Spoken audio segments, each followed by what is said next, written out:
with a final chance to qualify into the Super Crown World Championships next month. The world's best skateboarders have returned to Japan, one of the most densely populated areas on Earth, famous for its temples, its anime, extreme fashion, and youth culture, and for producing the next generation of premier skateboarders. And today we're inside the Ariake Arena for the knockout rounds of Stop 7 of the 2024 Street League Championship Tour. It's SLS Tokyo, presented by Nikon. Thanks for joining us, everyone. I'm Paul Zitzer along with Sean Malto. Sean, huge day today. Lots of rounds, knockout rounds. What do we expect to see from these skaters, and what's it going to take to get through to the final? Yeah, I mean, Tokyo, it's such a beautiful place. The course is amazing. But first and foremost, you want to try to make it into the top 20 of the point standing so you can punch your ticket into the Super Crown. Then, if it's in the cards for you, try to make it to that top 3, because that's an automatic final spot for the Super Crown. So a lot going on here. A lot of pressure on all these skaters. They've come a long way to be here, but it has been a great day of skating so far. We just witnessed the women's knockout round. Now it's time for the men. Knockout round, group number 1. Some heavy hitters right out the gate. Dashawn, Jordan, Jamie Foy, of course, Felipe, Gustavo, and then the Frenchman, Vincent, Milou. A lot of talent there. Yeah, a lot of talk about Jamie Foy on this course. Group number 2, a couple skaters in there to look out for. Defending Super Crown champion Giovanni Vianna from Brazil. And of course, Gustavo Ribeiro, he's no stranger to the podium.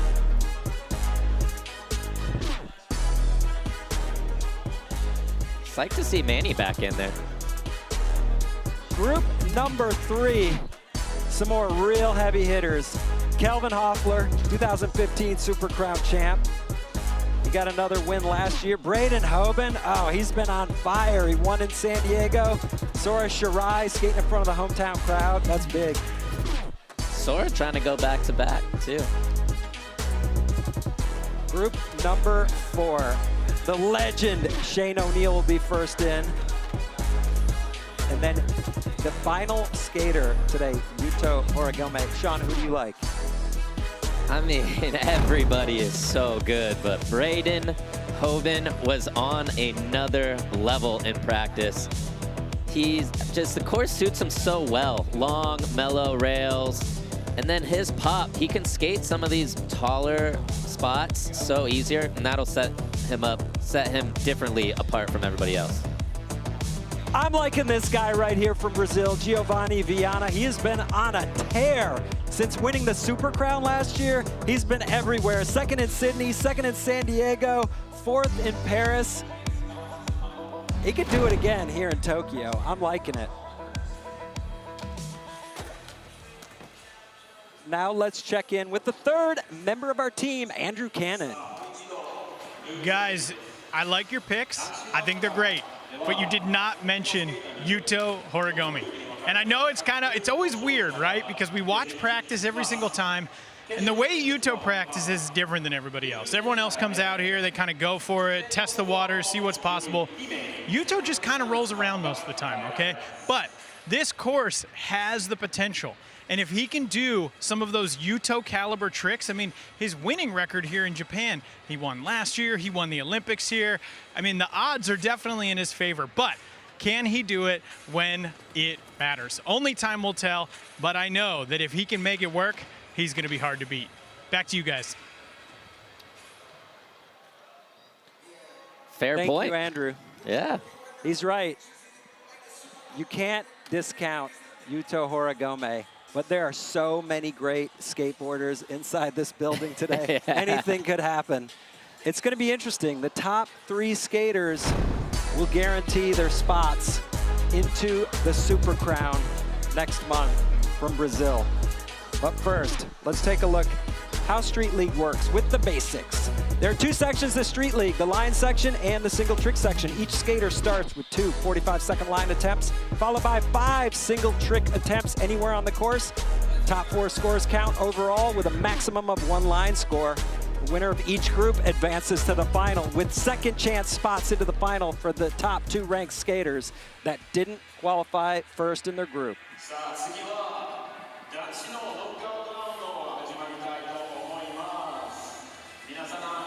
Now it's time to meet the skaters in group number 1. First in, Dashawn Jordan from Chandler, Arizona.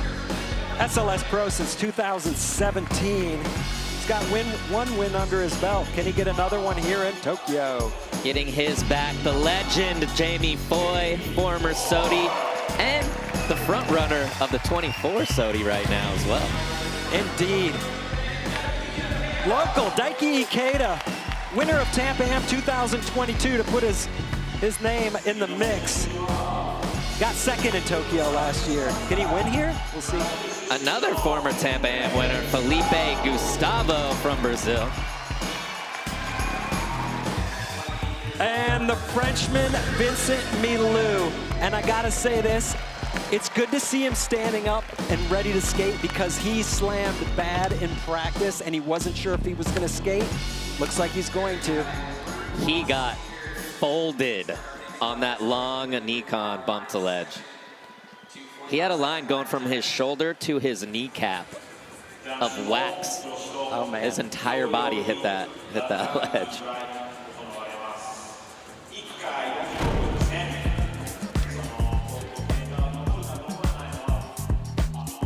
Current standings as we work our way towards the Super Crown. Giovanni Vianna up on top with 285 points. Nigel Houston in second, 242. Missed it. Screen changed. Dashawn Jordan is on that bubble spot in the Super Crown standings. Not an easy spot to be sitting. Let's hear his thoughts on skating with pressure in this pro perspective, presented by Cup Noodles.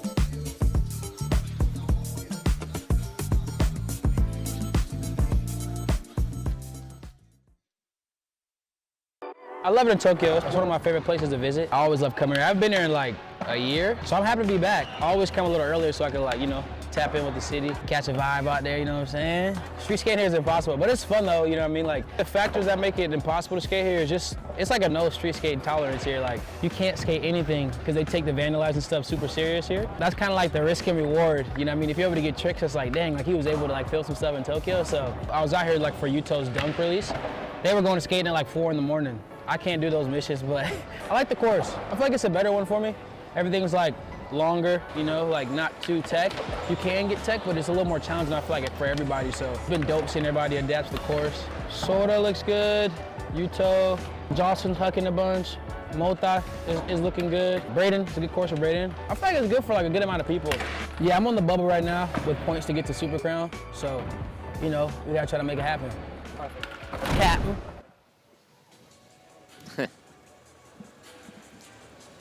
He's one of the most positive skaters you're ever going to meet. Very positive. The mental game is so crucial when you skate at this level. You can have all the talent in the world. If you got the wrong attitude, not happening. Dashawn was one of the stronger looking people in practice. Just everything seemed to be working for him.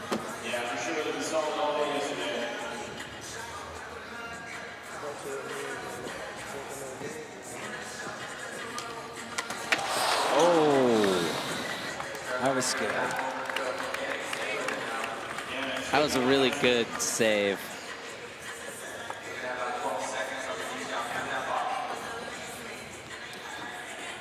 So Dashawn hasn't made an SLS final this year.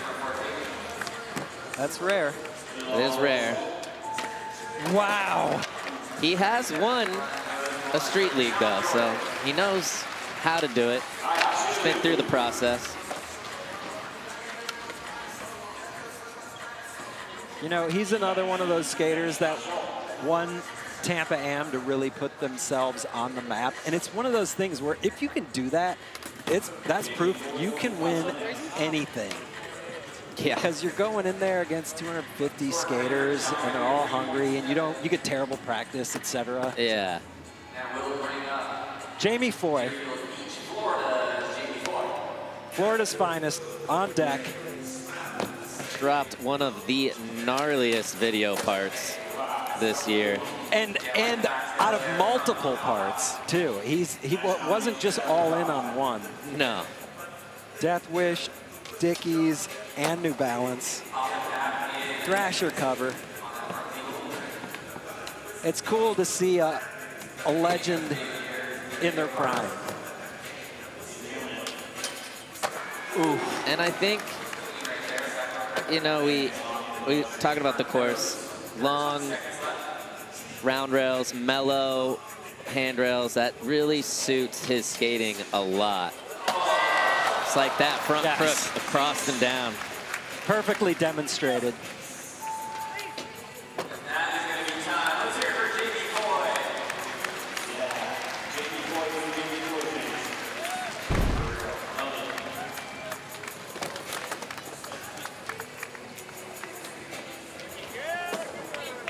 That was such a sick run. Back tail, the backside over crook. And then just front crook across and down.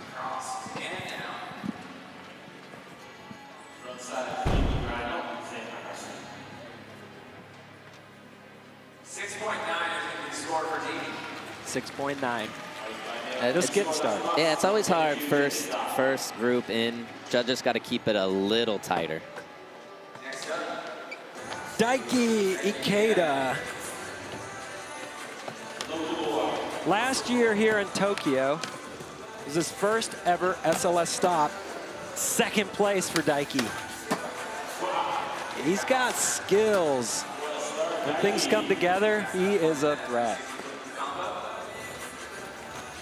Little man with a big push. That back nose blunt is heavy to start out a run with.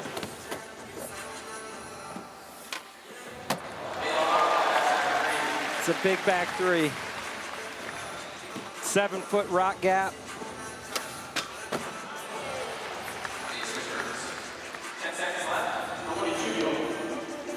See if he can finish the run strong. Classic Daiki. Hard flip over the Nikon. That was such a sick catch, too. Hope we get a replay of that.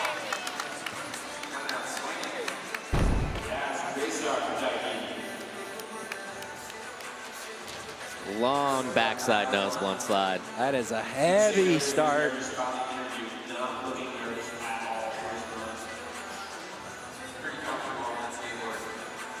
Scooped back three, perfect.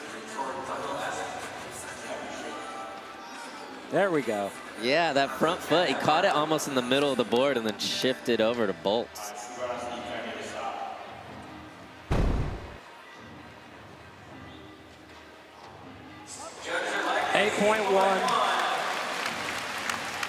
Putting Daiki in the lead.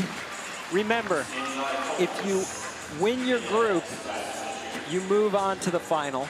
And then there's 2 additional spots in the overall standings. Felipe Gustavo in.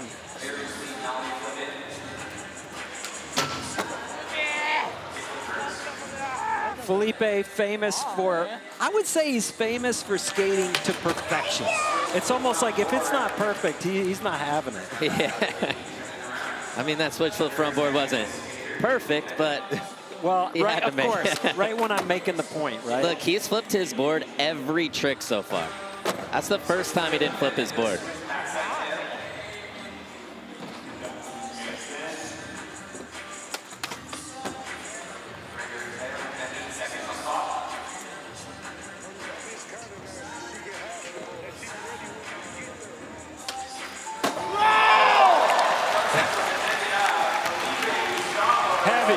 Heavy. I personally loved that run. I thought that was so well executed. This Bank of Brazil replay. Look, he nollie flipped in, kick flip crooked the rail, then switch flip front boarded that rail. That was all back to back to back to back flip tricks. Then frontside flip to end it. This has to be a high score here.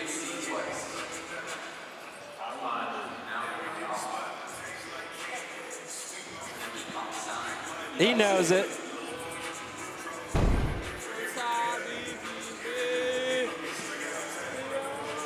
8.8.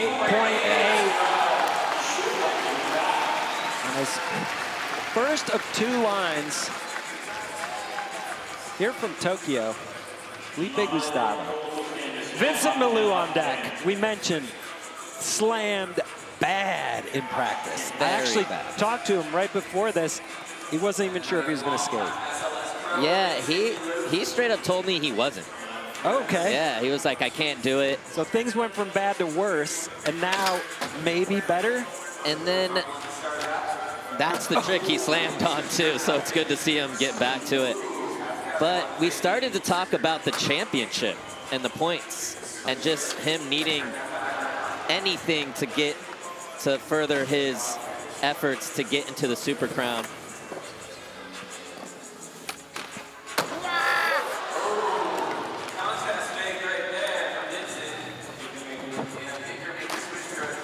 He looks like he's fine. Yeah, he actually just texted me a little bit before the contest, right before it started, saying that the physio got him right.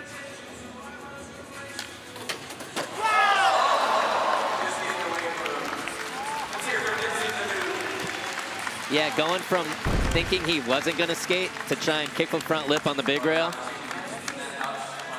Improvement.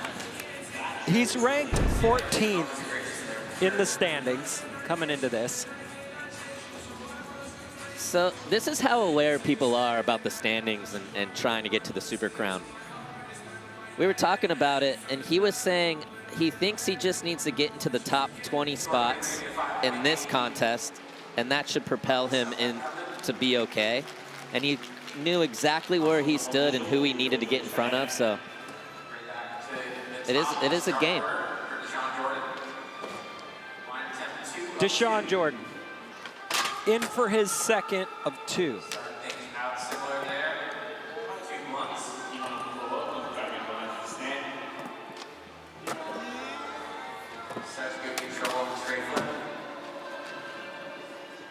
All right, this is where it went bad the last run. Let's see if he can recalibrate.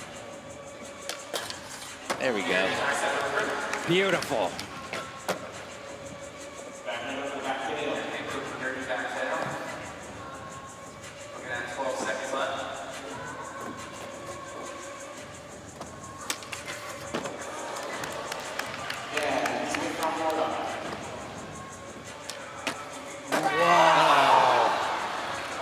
He had to hustle to try to get that trick in before time expired.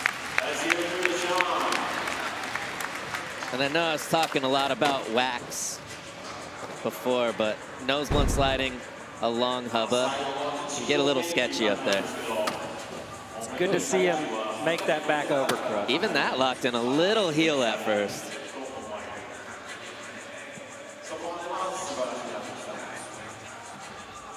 Yeah, he's just trying to push it a little too much and got in the back seat. Trying to improve on a 3.7 in the line section. You can at most take one of your 2 line scores through, but you don't have to. 5.8, much better. Much better. Probably gonna need to drop that to qualify. Jamie Foy coming in. Jamie placed 4th here in Tokyo last year, and that was his best ever SLS finish, which is kind of shocking. He hasn't been on a SLS podium. That's very shocking. A guy who could win for sure. He's done absolutely everything else on a skateboard except podium and streeting.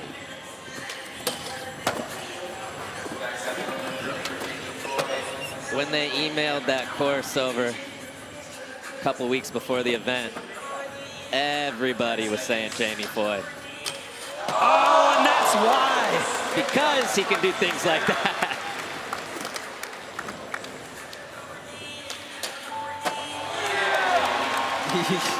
You called it. They didn't show that frontside heel flip on the quarter pipe, but wow, that was amazing.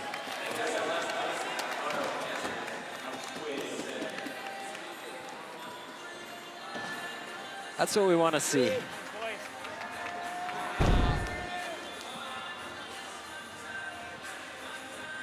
Back tail, just a warm-up.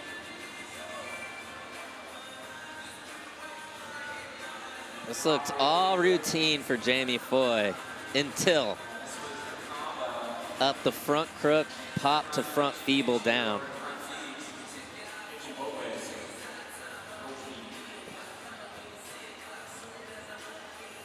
Wow. Took a little page out of Momiji's book right there.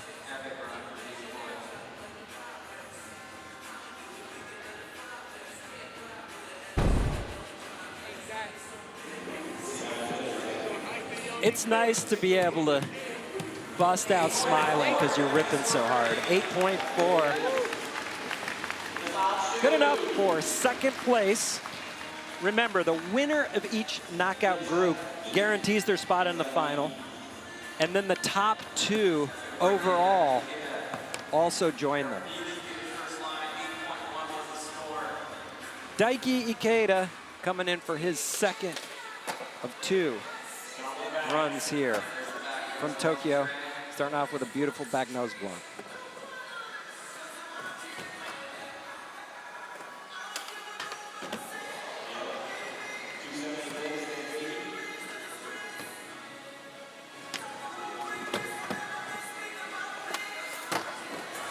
Nice high-speed kickflip. Wow. That was loose. That front foot was dangling.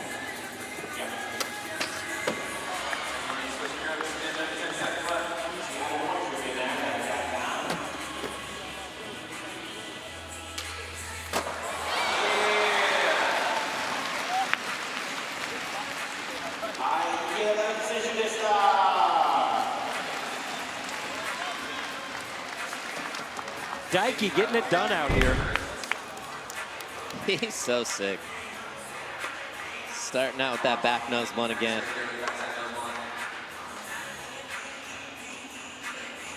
.270 lip fakie. It's an easy one. Same run. He did kickflip in, which might bump him up just a little bit. I mean, it doesn't need much.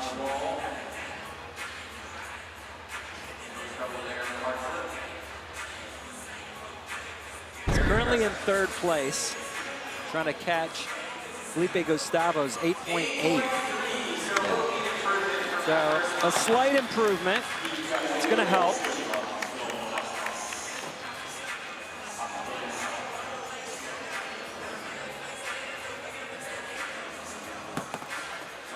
Felipe Gustavo, current leader, coming in for his second of 2 lines.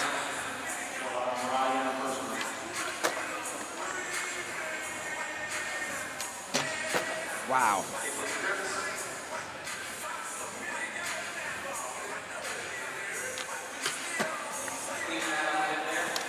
Such a well thought out run.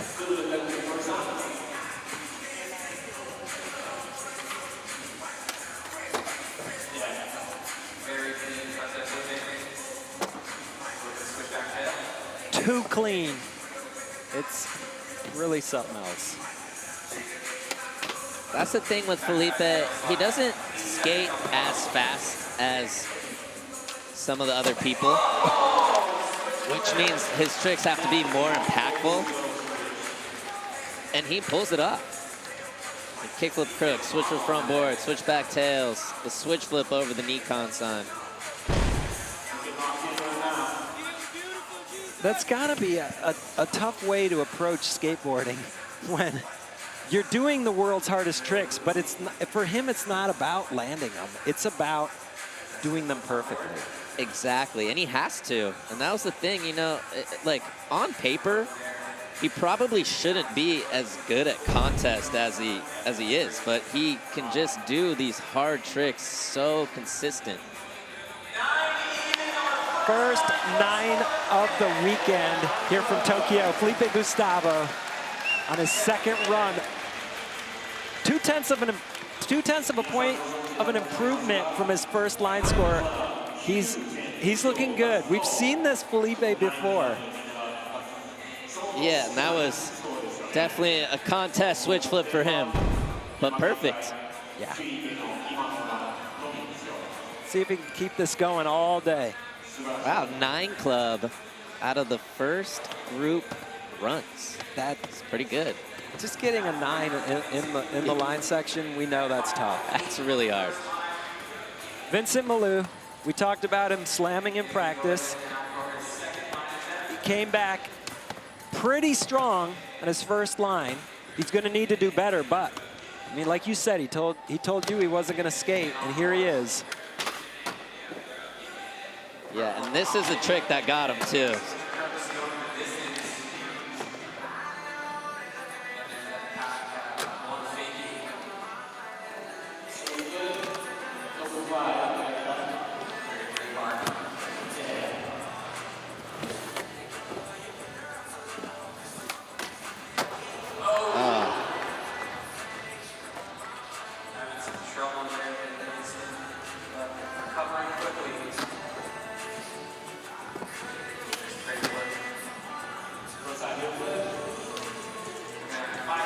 Where you just settle in and try to.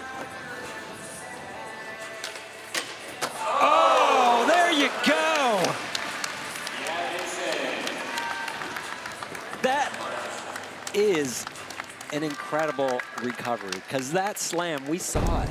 He just got rocked on that ledge. Full body rock. 180 switch crook, 20 feet. And then this kickflip front lip to fakie. What a finish. In the line section, Vincent Milou, you see that smile of relief.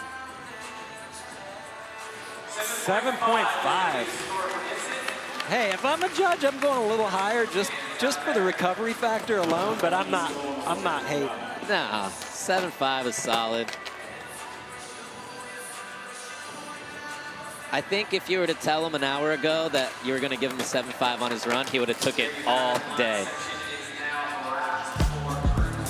You are watching the 2024 SLS Championship Tour from Tokyo. There's a look at our current leader, Felipe Gustavo. Stick around.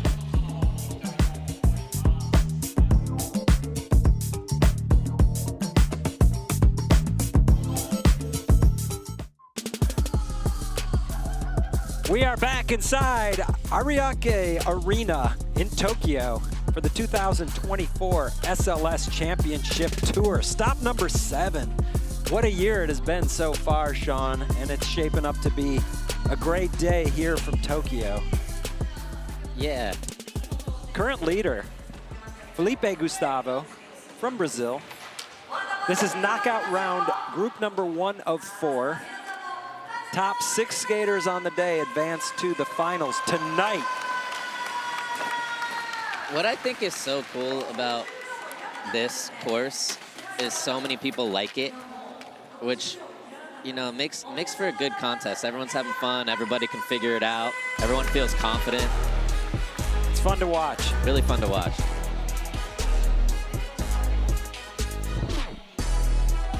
Here's the re-rack for single trick section here in the knockout round group 1. Dashawn Jordan currently in 5th. He'll be skating first, followed by Vincent Milou, Daiki, Ikeda, Jamie Foy, and then Felipe Gustavo will have last say, currently in first place after the line section. That was the Lucy re-rack.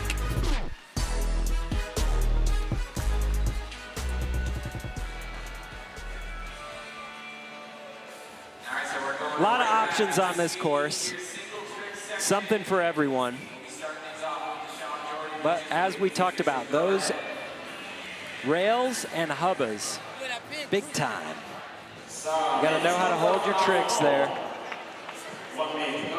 Dashawn Jordan, currently in 5th place, coming into single tricks.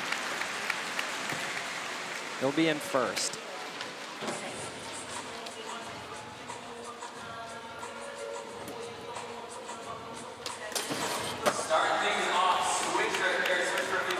front feeble. How hard is a switch feeble down a rail like that? What do you gotta do? What do you be careful of? So the switch front feeble on something a little steeper and shorter, you can kind of just get in, get out. But this, on a long, mellow round rail, your weight has to be perfect.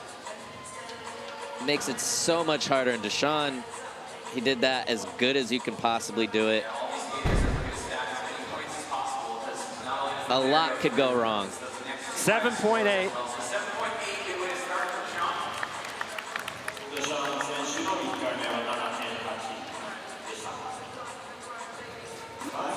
Vincent Milou on deck, working his way through what could be the biggest comeback of the year after that slam. It was in practice. You didn't get to see it. You didn't want to see it. It was ugly. No one wanted to see that. He stayed on the ground for a long time. But so far, I think his headphones went like 20 feet from his body. that's a bad sign. Ooh.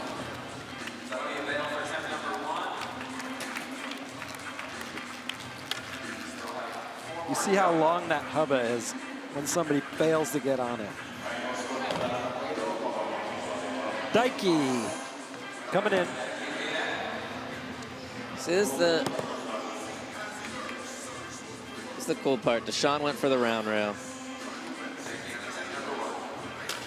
Vincent went for the hubba, and Daiki went for the double set.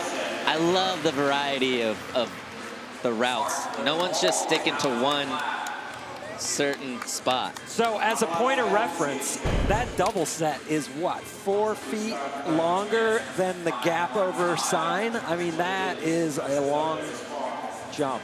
Yeah, originally looking at it first stop, I didn't think people would have enough speed to skate the double set. But Daiki handled that perfect hard flip.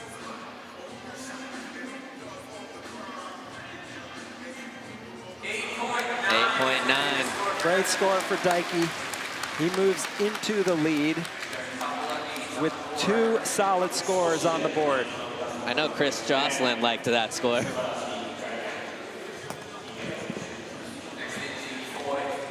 Jamie Foy coming off a great line. First of 5 single tricks.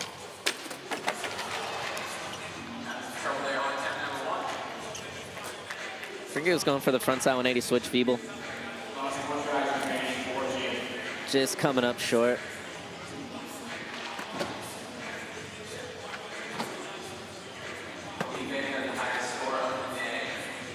Felipe Gustavo in for his first of 5. Oh!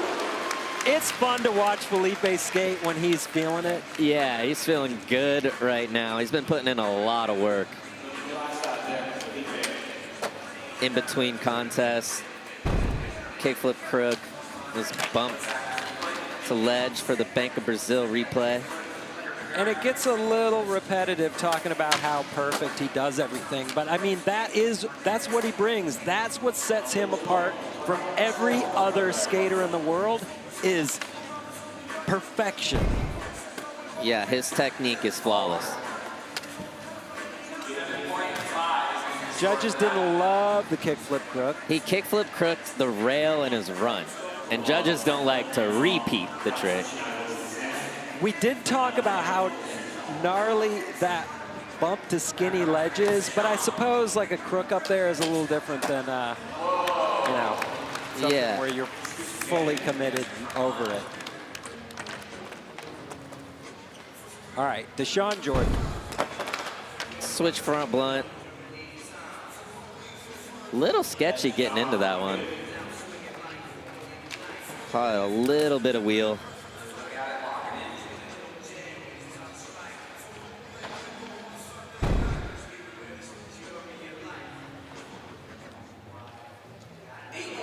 .3. So Dashawn doing a good job here of making up for some marginal, at best, line scores. Yeah.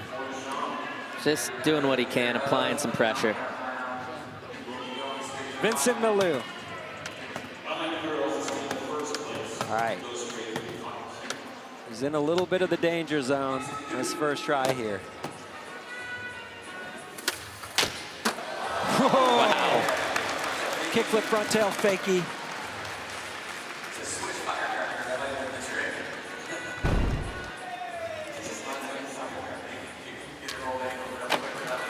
Man, he did that so good.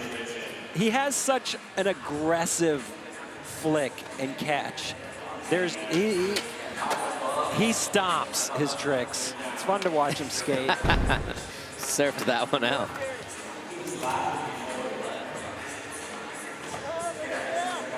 .6.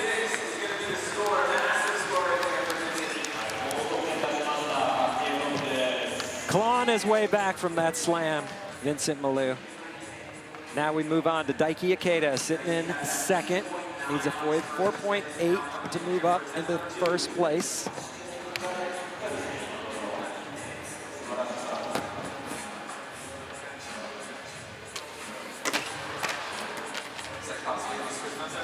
Switch frontside flip. I feel like that's a new one for him. I don't think I've really seen him do that. Jamie Foy.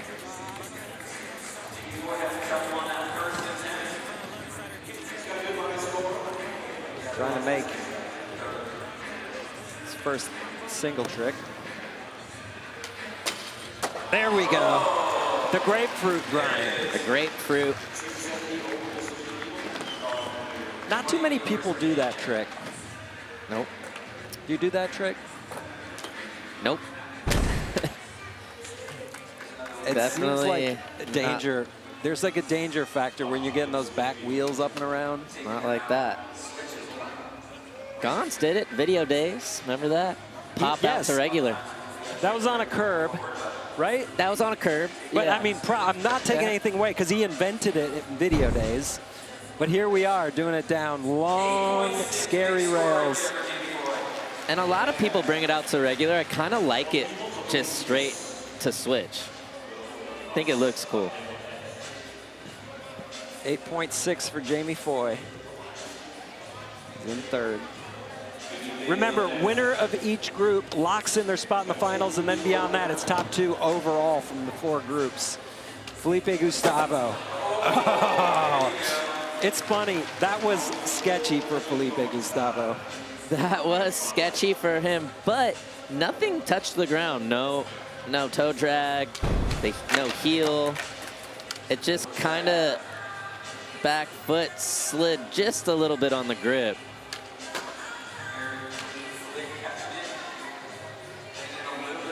So I don't think that should be penalized very much at all. It's kind of fun to see him slide a foot around a little bit. I like it. Yeah. Makes me feel better about things. It makes probably every skateboarder in the universe feel better. Dashawn Jordan in second. He's trying to get 4 scores on the board here. He's on his way. Classic Dashawn. Board slide up the rail. That is a massive board slide. We're gonna need a different angle for the next try. Give that thing some justice, because that is sketchy.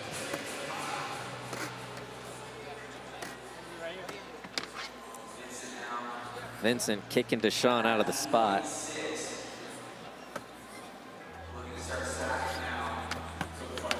Can Vincent make this comeback complete here in Tokyo from a massive slam, picking himself up off the ground, coming back?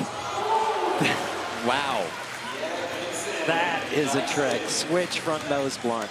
Vincent went from not skating an hour ago to probably going into first place right now. Switch frontside nose blunt on the Nikon replay. A lot can go wrong. If you mess up getting to a switch nose blunt, there's really no way out. You're just slamming very hard. 8.8. Good enough for the lead. 3/10 of a point ahead of Felipe Gustavo. Vincent Milou feeling better and better. He's catching a little rhythm.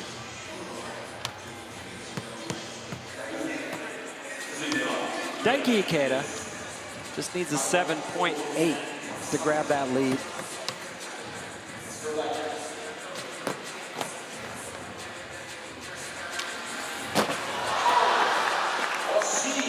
Oh, that looks so cool. Such a good flick. Well, Daiki has the pressure now.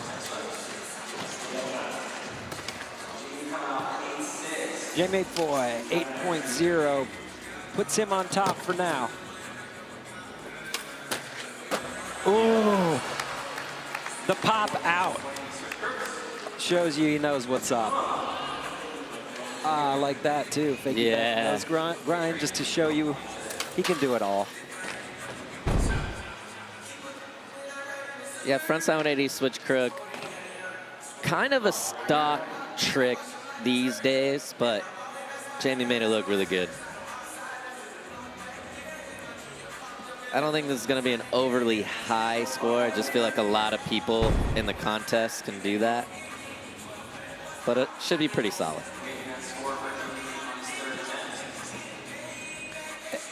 $7.9, so almost. Yeah.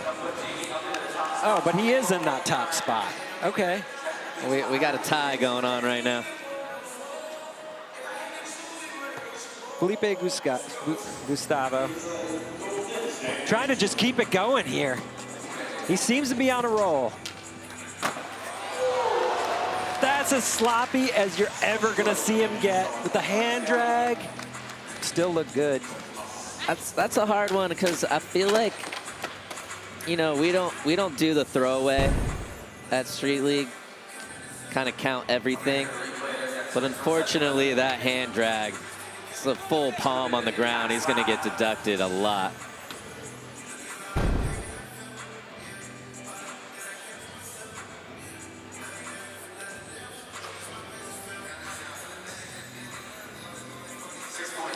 Yeah, seeing him that 6.9. Yeah, that should have been done perfectly, closer to that 8 range.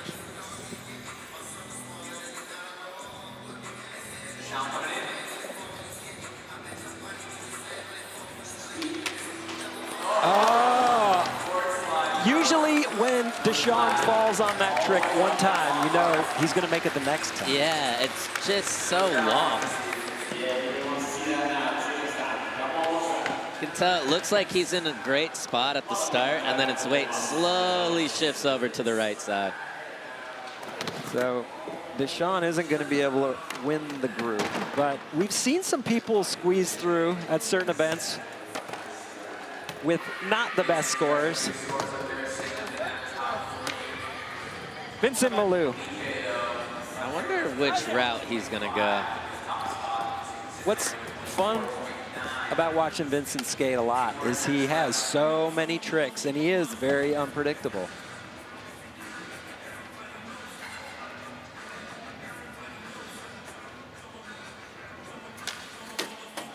Wow. Kickflip nose blunt slide. He's not messing around. No.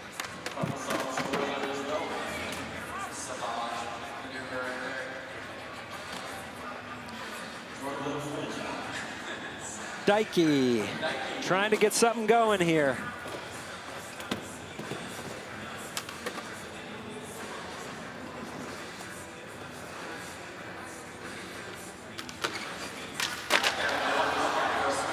Not happening. Do the old shuffle, half cab nose to back tail. And after such a great start, it's disappointing. Jamie Foy. He's in second. Needs a 6.7. Oh! One of those tricks that you're only gonna get from Jamie Foy. Front crook shove. A little, like obviously it wasn't a perfect landing. What do you think that score is going to come in as? It should be pretty good still. I mean, I know it almost went primo, a little sketchy. I felt like he kept his toes off the ground, which is big. And let's see, it just kind of went primo on him a little bit. Little toe touch. But it's such a hard trick to do down something that... Come on, you didn't see the toe. There we go! Okay. Yeah, maybe the judges didn't see too much of the toe. I think it could have been a 9. Yeah. But 8.7 's solid. So Jamie Foy moving into the lead. Felipe Gustavo trying to get it back, but needs a 9.1 here. Consistency at 51%, so basically 50-50. Ooh. This is where it gets hard to judge skateboarding. He was trying nollie flip crook, but he did a fairly good nollie flip no slide. I mean, it was kind of perfect, except it was just a little bit crooked, It was right? crooked. Clean.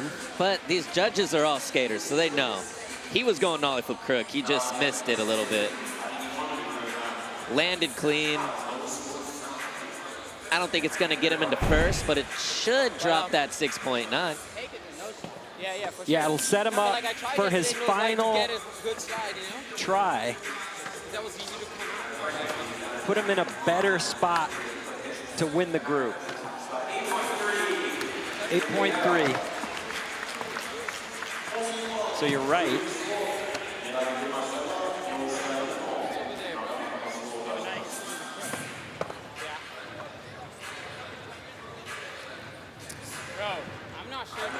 So it'll be time once again to re-rack the skaters based on their current standings with one trick still to go in knockout round group number 1 here in Tokyo. Daiki Ikeda will be coming in first, and Jamie Foy, current leader, will have final say.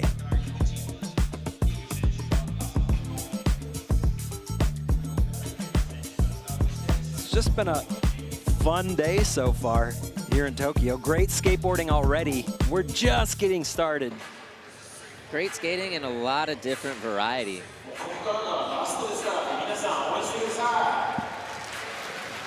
First skater in Daiki Ikeda. He is almost out at this point. If he got a 7-8 or better, he'd at least be in third. There would still be some chance he could survive the rest of the day. That was awesome. That was awesome. Half cap nose slide, whipping it around to back tail. And Daiki is 16th in the point standings for Super Crown. So anything helps here, his campaign, to just stay in that top 20. This half cab nose slide to back tail to fakie. Couldn't have been done better. Did it perfect.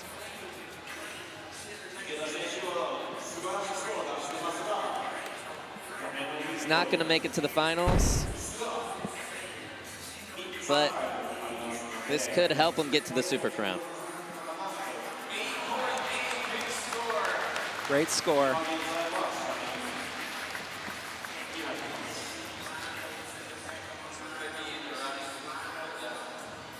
Yeah, that's going to be the last we see of Daiki here from Tokyo. Dashawn Jordan. He needs a 4.2 to move into third, and that's not going to get him much either. Going for the signature laser, and he is out.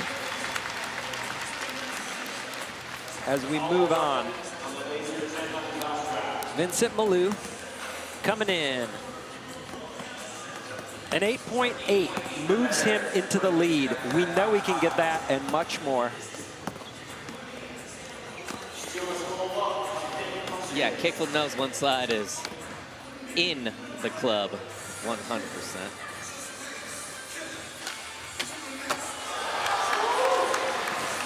Kickflip front lip fakie. Yeah, it wasn't there right out of the get-go, and better just take the lip than the slam. It's funny that that's not the trick he was trying. That's just it's not going nose blunt. Might as well just land something. He did it in his run. Can't repeat tricks, so that's where the 0.0 comes in.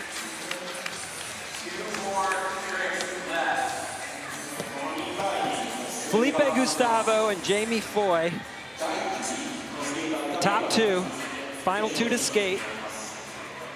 Felipe needs an 8.3 to move into first.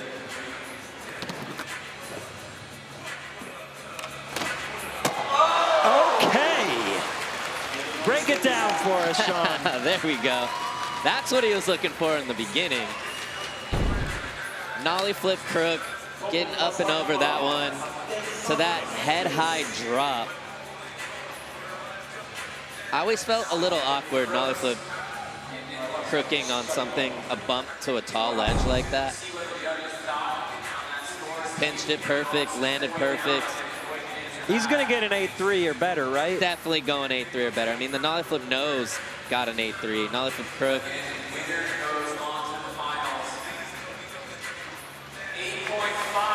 Yep. Gets it done. And now it's on Jamie Foy. He's a little confused. He wanted more out of that score.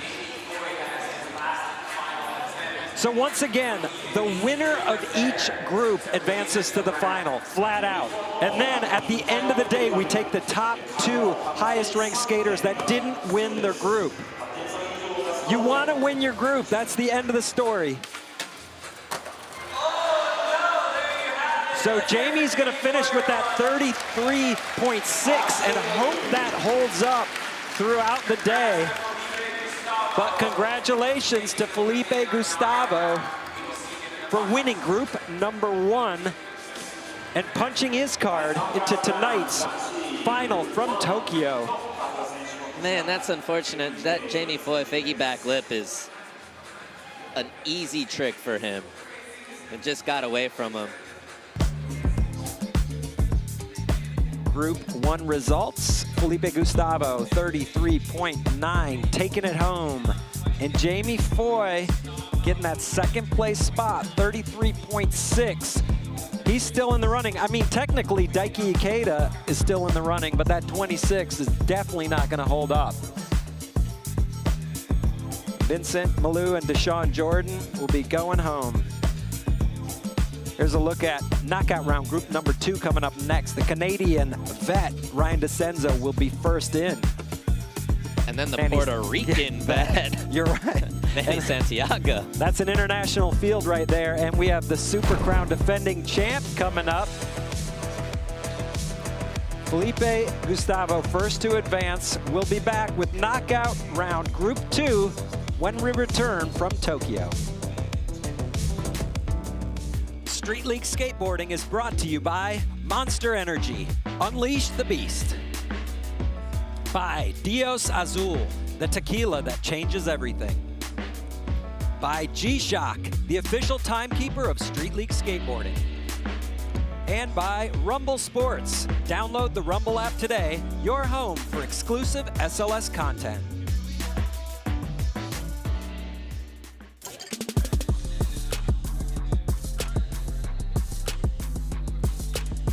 Welcome back to SLS Tokyo, presented by Nikon. We are in group number 2 coming up of 4 as we take a look at the course built here by California Skate Parks. Sean, you were able to break the course down for us. Let's check that out in this course preview presented by Rumble Sports.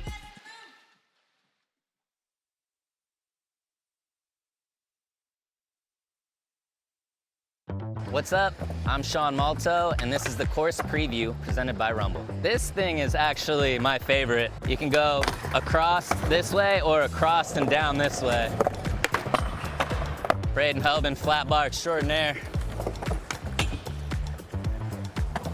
These square bars are actually a little taller than what it looks.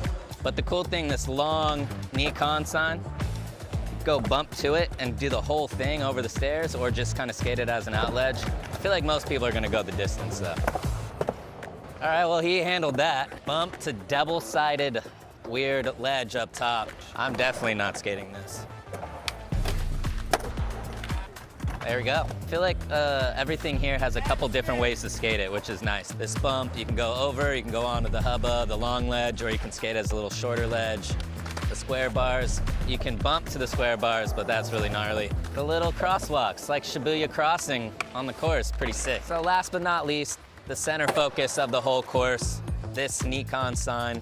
The runway kind of comes in the middle, so it makes it a little less long, but you have to gap over the sign, over the rock bed. Pretty tall drop, a lot of really cool lines shaping up. It's kind of good for runs. There's a lot of cool singles options, and I think it's gonna make for an amazing contest.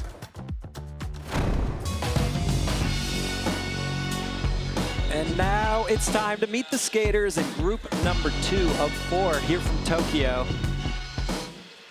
Ryan Decenzo, the ultimate veteran at 38 years old. He's been in 10 Street League finals, trying to get back there tonight.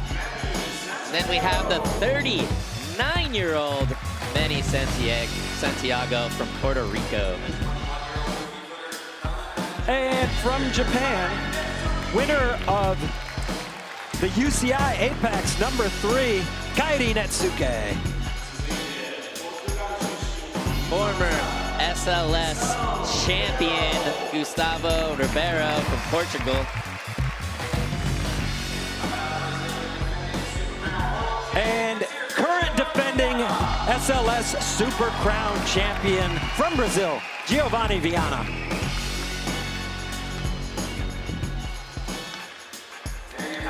Very diverse squad of skaters here in group number 2. Yeah, a lot of different styles, a lot of different, trick selection. A lot of different ages, generations, if you will. And a lot of different winners. Yeah. Kairi, Gustavo, and Giovanni have all been winners of SLS stops.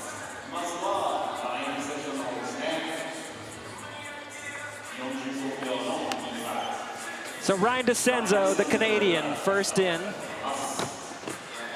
of group number 2.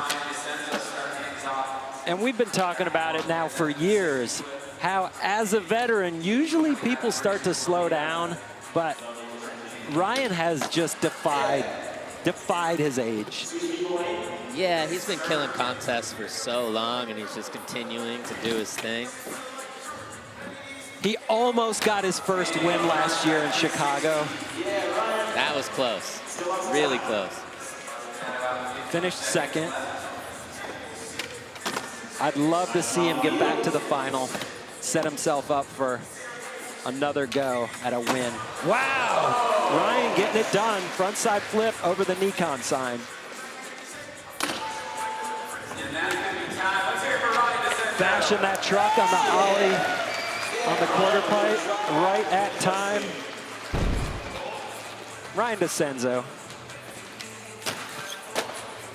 Yeah, this was just a run filled with Decenzo signatures. Blunt slide, front 3 over the bump to rock gap. And we know he has that frontside flip. The longer you're around, you tend to settle into your tricks. You know, like some of the younger guys, they're bringing new stuff still to their runs. If you've been around as long as Decenzo, you're probably, you know what you're good at, and you're going to stick with it. But an 8 is a huge score for him. Especially for the first run. I mean, Right. get a run down and then start tweaking it a little bit. And talk about veterans. Manny Santiago coming in, not taking any time, getting straight into it. Kickflip 50 on that big hubba. I'll always give Manny praise. One of the hardest working skaters. Always, just everything. To diet, exercise, sleep patterns. This guy is so regimented in his training. It hasn't all come together for him in a contest in a while, but hopefully this could be the one. He's been an SLS pro since 2013. But his last final, as you mentioned, it was London 2019 It's been 5 years since Manny was in a final. But he tends to be either burning hot, Manny, or ice cold. He just needs to catch fire at the right time. And I'm sure it's frustrating for him. I mean, look, this is one of his tricks. 3 shove to lip. But then kickflip front crook got away from him on the hubba, and he lands a, or kickflip front 50 got away from him on the hubba, and he does kickflip front 50s in his sleep. Always happy though. 7.1. And Kairi losing the blonde mop. Winner of Apex #3, UCI. But he's been having a little bit of a tough 2024. Even though he's 6th in points, he's missed every final by like just this much. And he's usually in first after the runs too. Phenomenal run skater.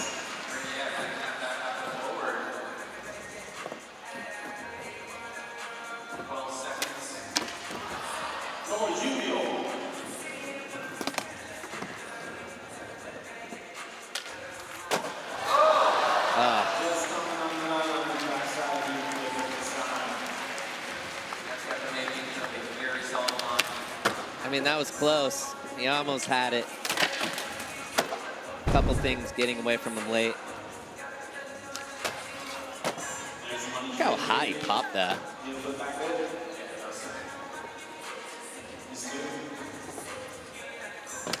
Heel flip front nose in the run. 6.0.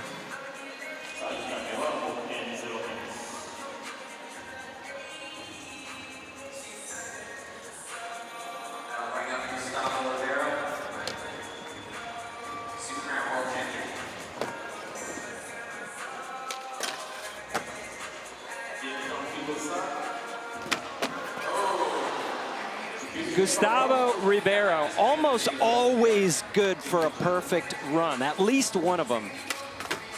Yeah, and that's a weird one for him to miss, that tray flip front board.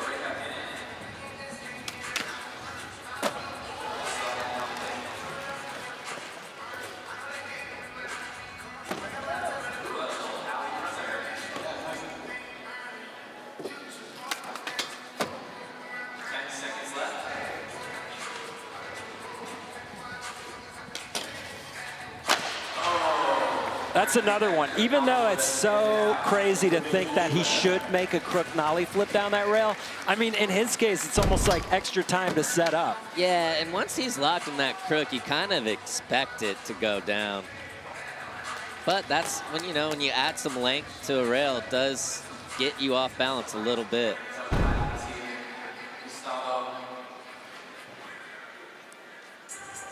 This is definitely going to be a throwaway score for Gustavo Ribeiro. You can see it on his face, 4.8.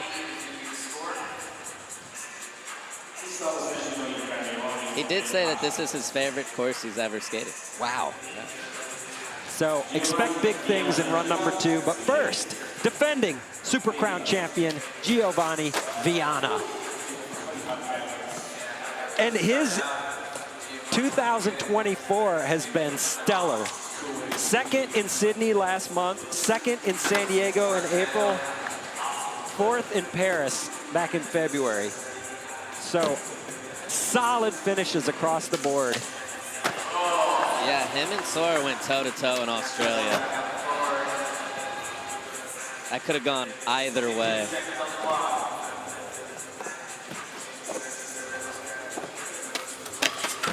Oh, nollie, big spin back lip, getting away.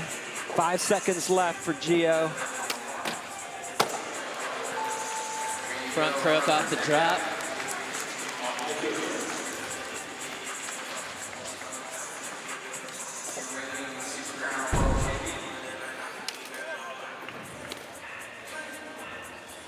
He's just so solid, has so much pop. He can overpower really any spot.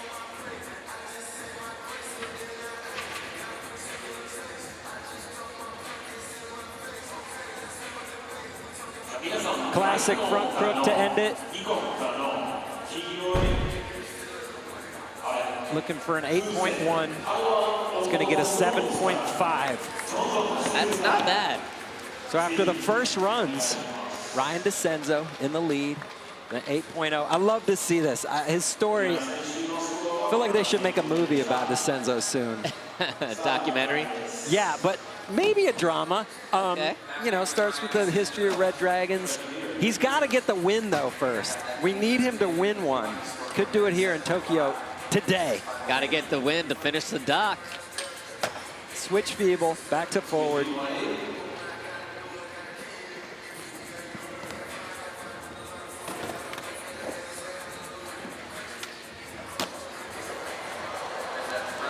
Almost a 540.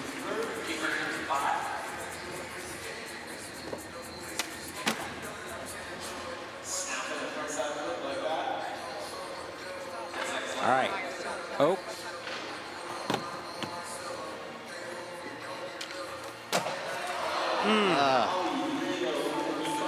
I like that. Trading out the frontside flip up. And then going to the nollie heel down. A great start so far, though, for Ryan Decenzo here in Tokyo in the line section. Classic front three. Yeah, 8's a solid score, but would have been nice to improve a little bit on that, especially with Gio and Gustavo. But with this format, where you just need to win your group, we've seen before, people have squeezed through with low scores. Yeah. When things go right for them, but wrong for everybody else. Manny, Santiago, back in.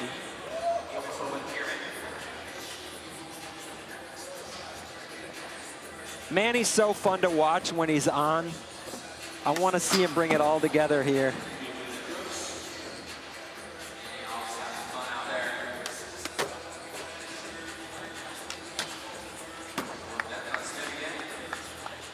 So far, so good.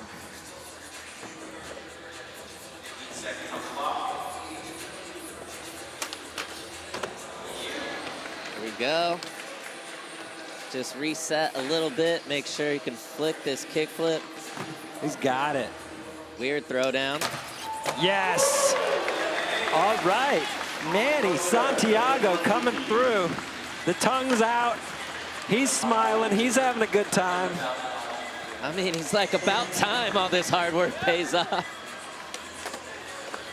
Really good run. Flipped his board a ton on that. Starting out with the kickflip back 50.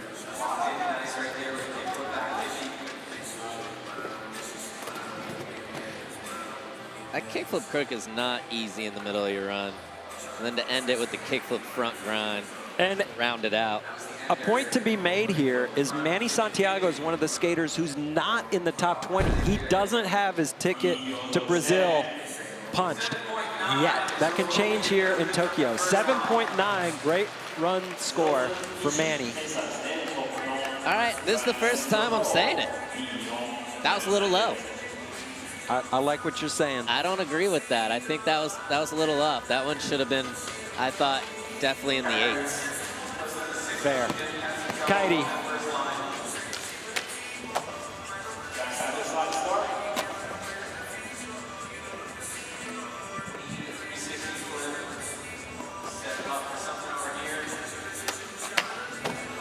Oh, hanging on. Heel flip back lip.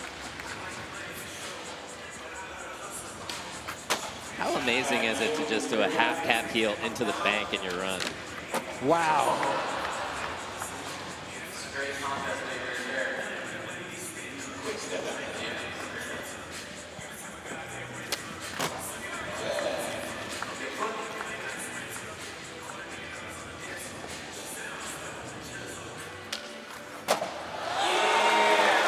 Whoa, that was heavy. sick.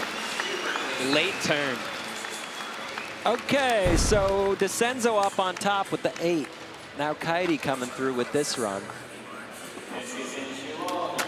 I like this run a lot. I mean, he obviously fell on that heel flip front nose, but the heel flip back lip was sick. And then look at this. kind of just whipped it late on that back heel over the Nikon sign. And back heels, you don't see a lot of back heels. 7.5, so Decenzo safe for now. Judges are getting a little tight. Getting a little tight. You know, they've been, I feel like they've been relatively tight all day. Yeah.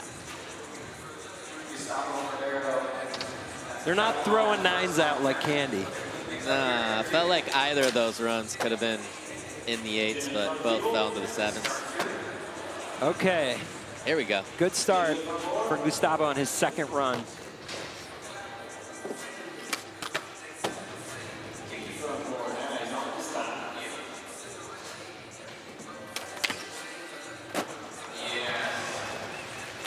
He's looking a little tentative in his skating, but he's staying on.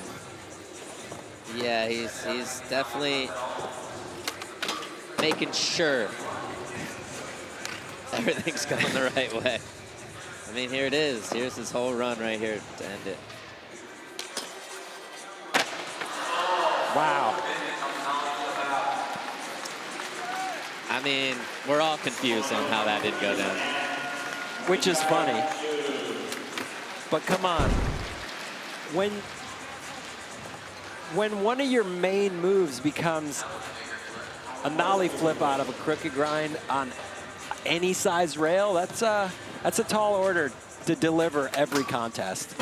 Yeah, the silver lining is he can do it in the best trick now. True. 6.3. He's in 5th. Like we've said, you don't have to take a line score. You can throw them both in the trash and go all in on single tricks and make 4 out of the 5 and end up in the final. We've seen it done multiple times.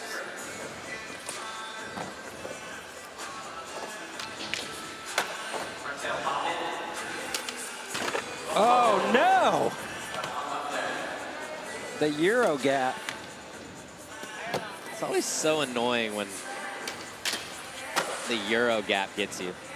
You know, but there's a lot to be said for the skaters that don't pass up all those obstacles. Oh, for sure. You know, so, and that's why they do it. But when they don't, I think it should count for a lot. Just throwing in those extra tricks is very risky.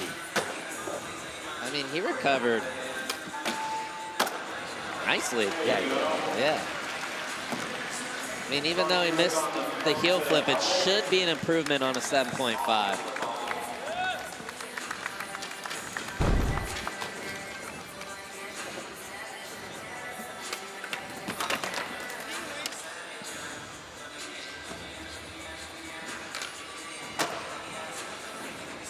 Nollie big spin front board to fakie.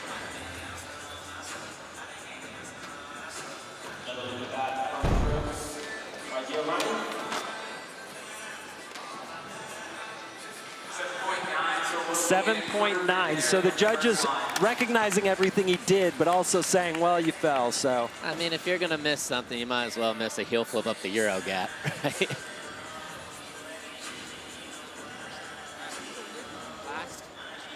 Gotta wax your wheel wells. You are watching the 2024 SLS Championship Tour from Tokyo. This is men's knockout round, Group 2. Stick around for single tricks.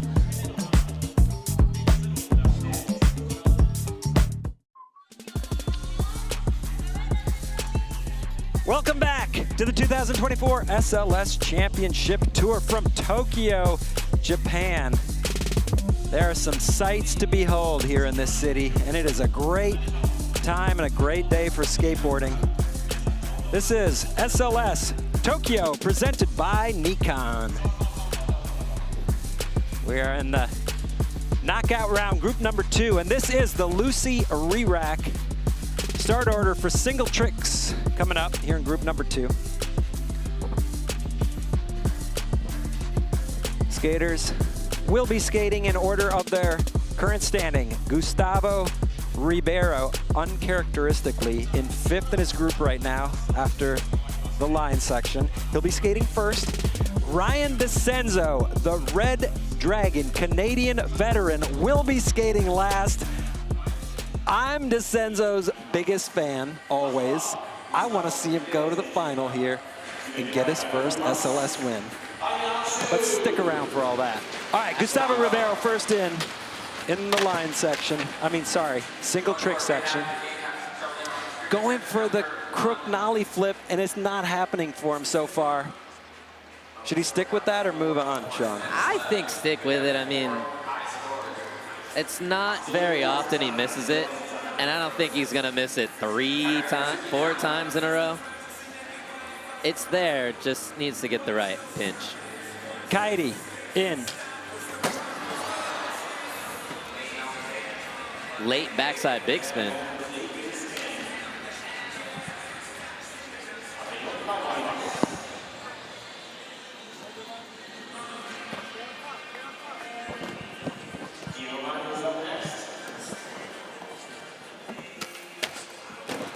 Oh. Fakey switch crook, just getting away from him.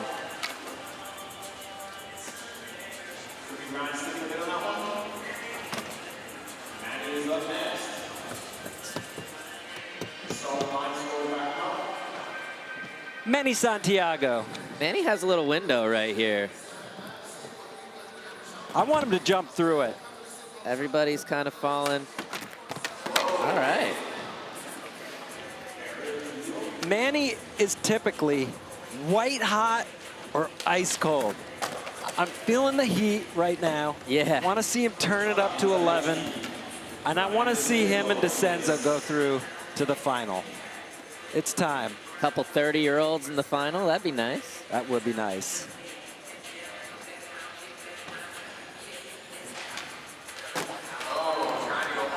It almost looked like he missed the pump a little bit on the way in the quarter pipe. So then you're going towards this double set with no speed.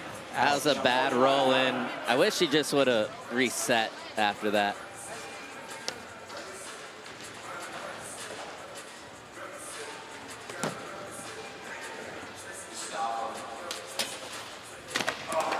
Okay, that's 4 times in a row for him. There's no way he can miss it 5 times in a row. That's frustrating. That was 6 bails in a row so far. 7. Come on, Manny, break the streak. There's a chance for a veteran with some experience to see what's going on here and capitalize on it. All right, I thought Manny was next. Okay, Gio, let's break the streak here. There we go. Nice. Fakey crook down a massive hubba. So that looks fairly routine, and I get that, but fakey ollie switch crook on something long and mellow is so scary. That was tweaked. He did it perfect. That's just one of those tech kind of like, it's a weird one. It's just like it's pretty dangerous, and I think the judges will give this a good score, but it doesn't look hard, but it is hard. 7.7 is going to be the score. So he gets first score posted up here in our single. So Giovanni, first skater with 2 scores on the board. Manny, let's go. Yes.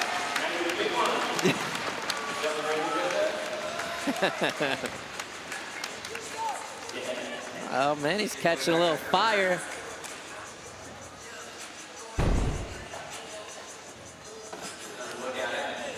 Manny kickflip, crook the hubba. He always likes to match his hair with the shirt. I like when he matches his hair with the spot. 7.8. Manny in the lead. Manny in the lead, 7.8. Again, he did a kickflip crook in his run, too, so that doesn't help the score, but still a solid score. All right, Decenzo gets the roll in. Sticks the front side flip, down the double set. That's probably guessing about 14 feet. Yeah. It's a massive frontside flip for Decenzo. With not a ton of runway.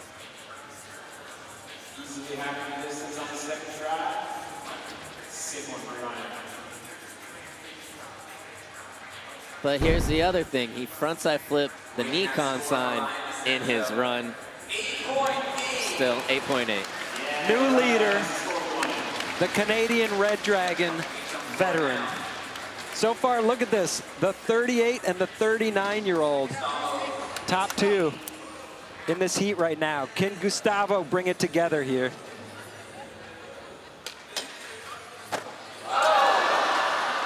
Close.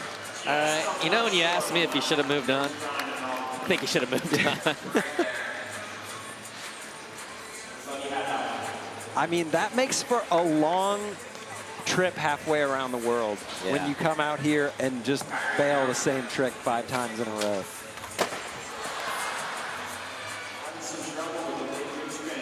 Again, Kairi, he falls victim to, puts together a good run and just the singles always get away from him.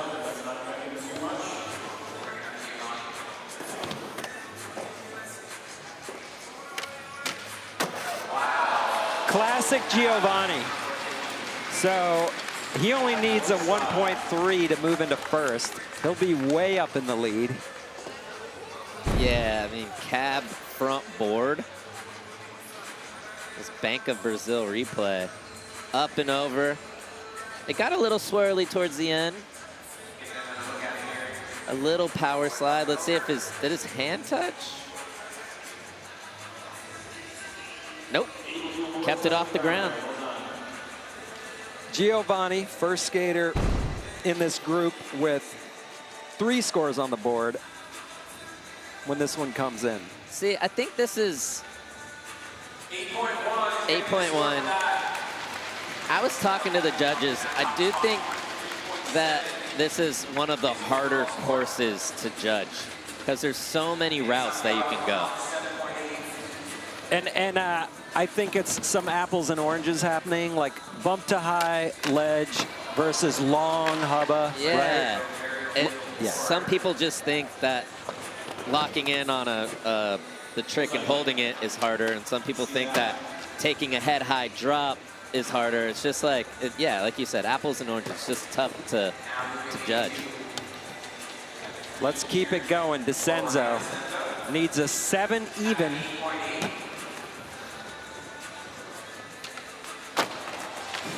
Fakey flip over the sign.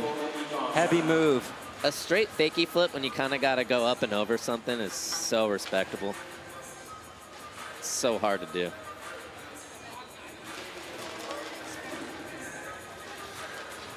Let's see where Gustavo's going to go with it. Start switching it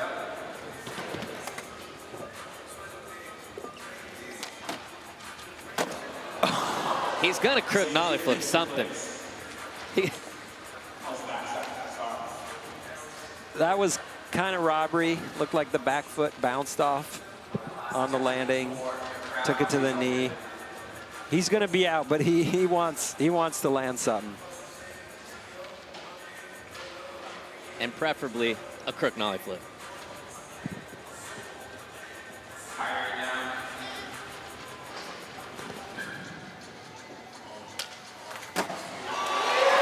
There we go. Kairi with his patented late back big spin. Late back biggie. A 9.4 moves him into second.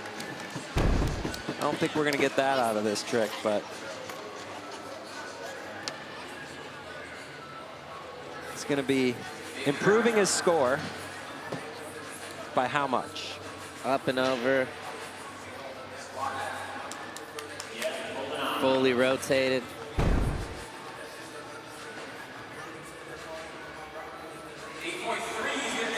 8.3, he's in third. Still has a shot as things stand. But Giovanni going for his 4th score right here. Ooh.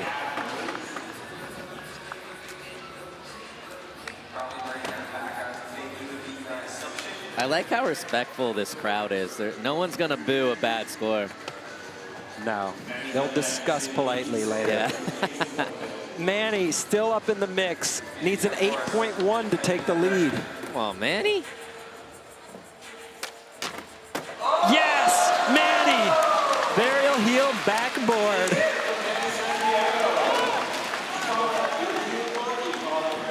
It's just fun watching Manny have fun.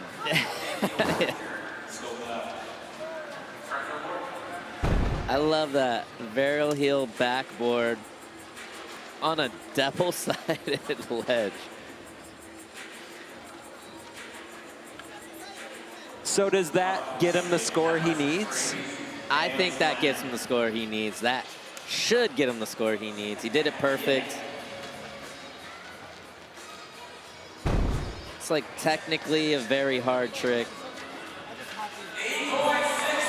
You're right, 8.6, Manny Santiago. The 39-year-old veteran in the lead here in Group 2, trying to make it into the final here in Tokyo. Manny still trying to get his first SLS win. I need Kelvin.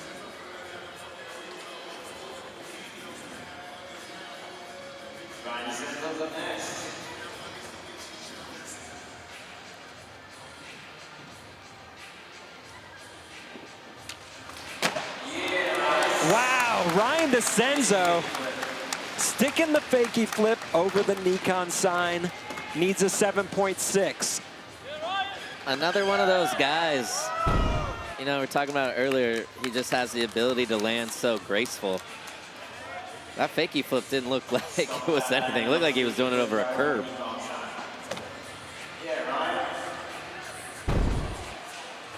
So the veterans so far getting it done here in Group 2. Decenzo, leader, 25.2 overall score.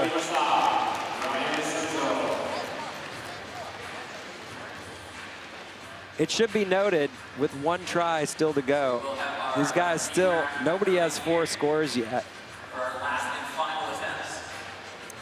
Yeah, it took a little bit for this heat to warm up, but now they're fully firing.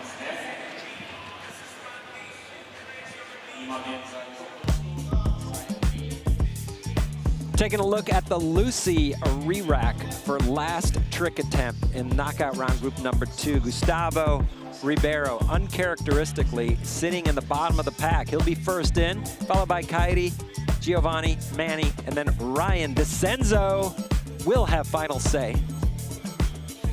It's going to be fun to watch these final attempts by each of these skaters here in Group 2. Gustavo Ribeiro, he's out. This is for the crowd. Oh, so clean too. Like I said, there's no way he's missing 7 crook nollie flips. No way. That drop is legitimately 5 feet at least. So to crook nollie flip down a 5-foot crook drop. Yeah. Incredible. And that nollie flip went up too. Watch this pop out.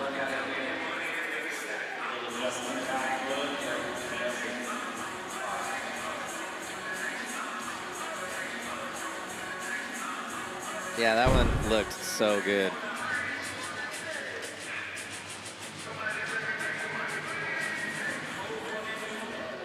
So Gustavo Ribeiro coming into this, gets the nightclub, well deserved. He's in 4th place coming into this event in Super Crown standings. So he wanted to come in here and do really well and move up into that top 3 and grab one of those final spots in Sao Paulo next month, but that's not happening. Whoa.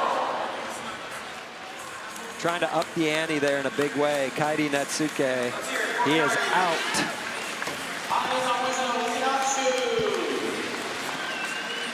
And our final 3 skaters here in Group 2.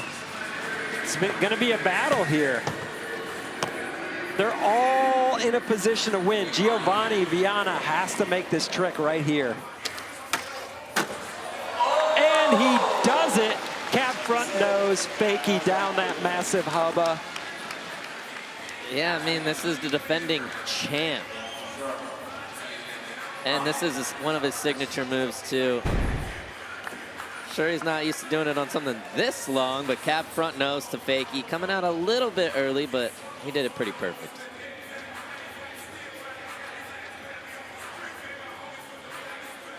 So he will be the leader. The only question is by how much, and is there enough room for Decenzo and or Manny to catch him? 8.7 score gives him a 32.4 overall. He's in striking distance for these veterans, so it's time for them to show what they have learned over their long careers. Maybe teach the young kid a lesson. Manny's got 8.2s for days. He's got tattoos of 9 clubs all up and down his leg. Oh, one of his signature tricks. Doesn't quite come together for Manny Santiago. Great showing, though. Now it's going to come down to Decenzo. I'm curious, but yeah, 7.3. This is fairly routine for Decenzo. Where does he take this? It just depends on his nerves. I don't know, 7.3, you can kind of go anywhere. It kind of looks like he's sizing up the gap.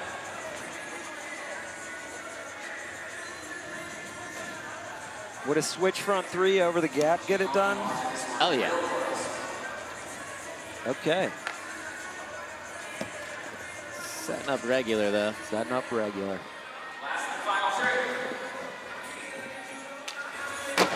Okay, what about a regular front 3? 7.3 regular front 3. I think they have to give it to him. The only thing I'm concerned about is he front 3'd the bump over rock bed in his run. But even with that, I think that should put him in there.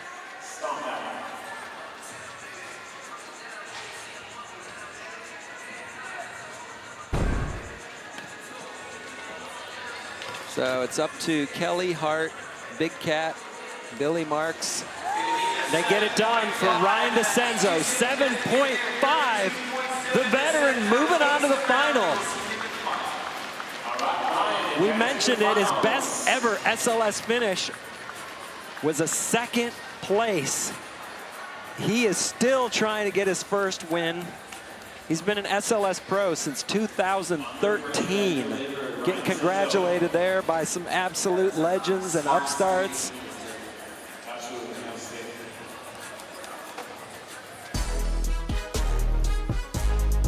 Group 2, Cup Noodles, final results. The veteran Red Dragon Canadian Ryan Decenzo taking it with a 32.7. Closely followed by Giovanni Vianna with a 32.4. He is still in the running. Remember, if you didn't win your group, the top 2 overall scores will still advance into the final. It's not going to be Manny or Kairi or Gustavo Ribeiro. There's a look at that second chance leaderboard right now. Jamie Foy from Group 1 locked in with the 33.6 for now. Giovanni Vianna with the 32.4. We have 2 knockout rounds still to skate. Those guys will be watching closely. Here's what the finals will look like so far. 2 skaters. Felipe Gustavo took Group 1. Ryan Decenzo now. Winner of Group 2. 4 spots still open for the Group 3 and 4 winners, and then those second chance winners. We have a list of heavy hitters coming up in Group number 3. There's a look. Some veterans, some new kids. Carlos Ribeiro from Brazil, Alex Midler, Kelvin Hoefler, the 2015 Super Crown champ, Braden Hoban, winner from San Diego, And then Sora Shirai, another winner from Sydney. I love this heat. It's gonna be fun to watch. You are watching the 2024 SLS Championship Tour from Tokyo. Stick around for Group 3.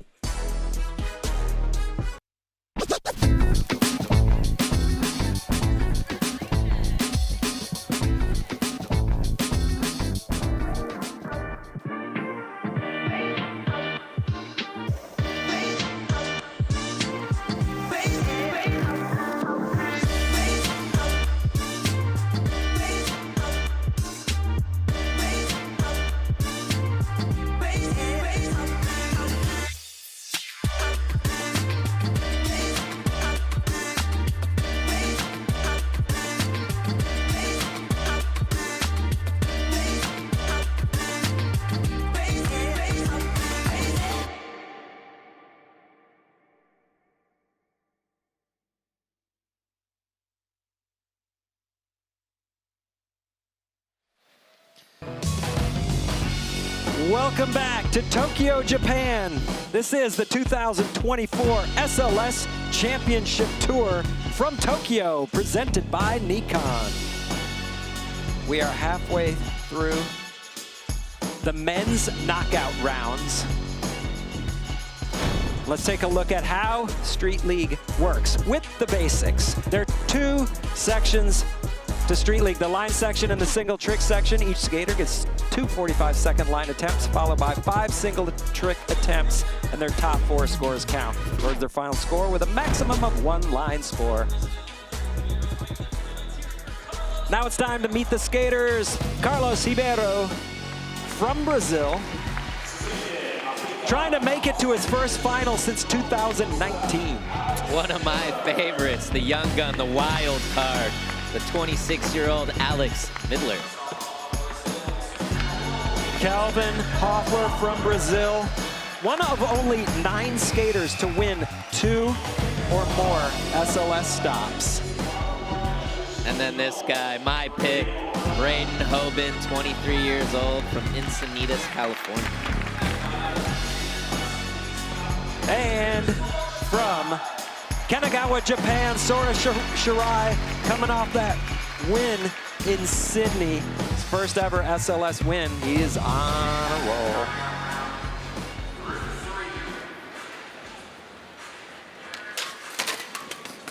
Another stacked group. Tons of talent. No easy path to victory. Nope, not at all, especially, you know, Braden Hoban, Sora, you know they're gonna go for it. They're gonna put it down. And then Kelvin, defending champ. Carlos, one of the best. And then throw in Alex Midler on top of all that, who is absolutely insane. Carlos Ribeiro is in for his first of 2 in the line section.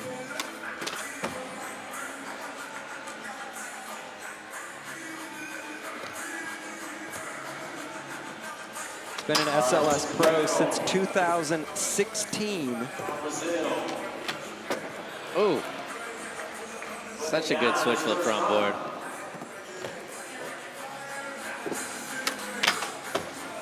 He's like Felipe Gustavo in the way that he's only going to do his tricks properly. Yeah, he's not rushing around. Definitely mistimed that run a little bit, but flawless run.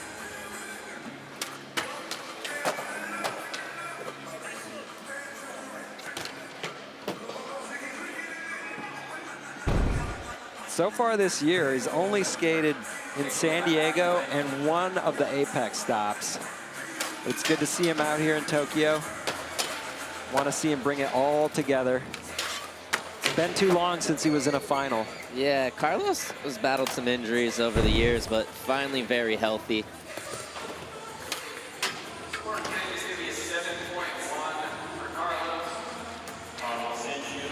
I also like the little things, you know?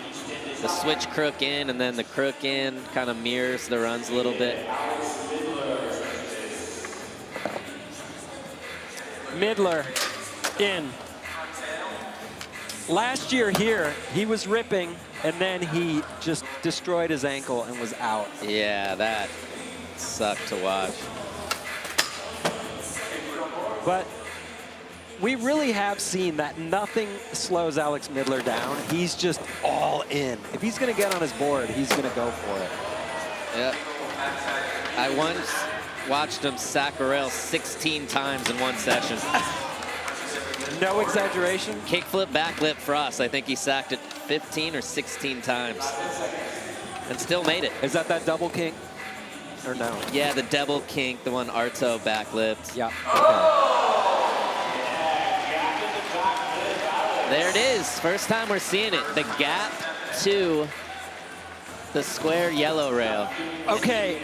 He did it chilling. That is huge. It's big. We're going to get a replay of that in a second. That starts with the kickflip front board. Yeah, the distance to that is crazy. He's the only one I've seen skate it, but yeah, that gap, back lip, very gnarly. He made it look a lot easier than he should have. And a really, really good run he just put together right there. 7.7 is not a really, really good score. No, that is severely underscored. He looks like he understands that it's not a great score for him. Yeah, I don't know about that one. I mean, the gap back lip alone. Right? Yeah, I'm not sure. You did say that you think this course is going to make it a little tough to judge because the apples and oranges factor. Yeah. But I don't know. We saw a lot of apples in that run. It should have scored a little high. That should have been well into the 8s, but, you know. Hey, sometimes. See, maybe it's because he didn't flip his board, but. Kelvin Hoefler. It's funny how long he's been around and how consistent he's been and how reliably good at putting runs together he is, and it just doesn't stop. It has become a little bit tougher for him to make the finals, though. For a while, it was every single one guaranteed. Can't last forever, but oh. But yeah, you are right. Time and time again, he is very consistent. Another guy that usually plays to his strengths. And no matter what goes wrong, he, I think, is the best at recovering of any skater there is. He's not shook by any fall, whether it's at the beginning of his run or the middle. He gets up and goes. He's got his own indoor TF these days. That can't hurt. No, it cannot. Braden Hoban, winner of SLS San Diego, in front of his hometown crowd. That was a moment. Front tail to straight on a long round rail. That's cool.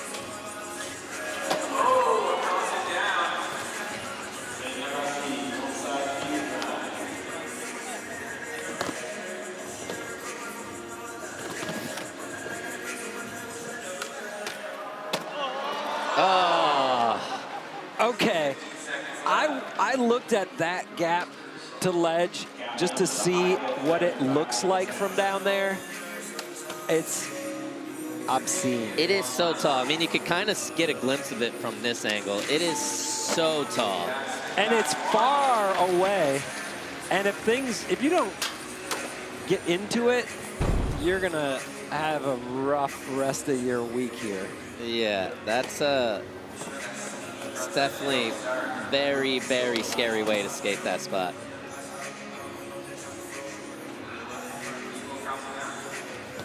But that's the thing we were talking about. This is kind of the hard part to judge, right? Is the bump to tall, double-sided, shorter ledge harder than the bump, longer gap to the square yellow rails? It's just a tough Maybe one. it's impossible. It depends on what the judges are good at, you know? Yeah. All right, Sora Shirai coming off that win in Sydney. He won X Games too in Japan in September. He's been on one. And he is still currently on one. His trick selection is next level.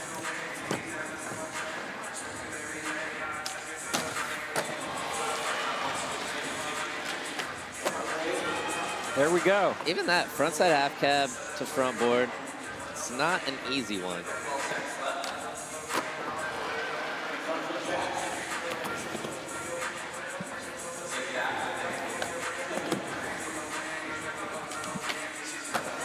Wow. The Samurai sword is back. The crowd just got really loud for that run. I mean, he just handled that like a boss.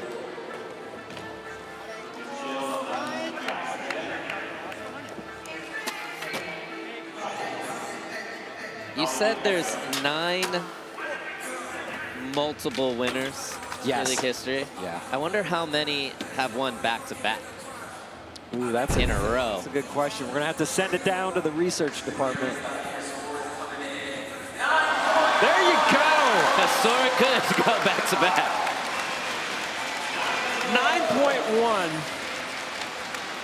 9.1 in the line section for Sora.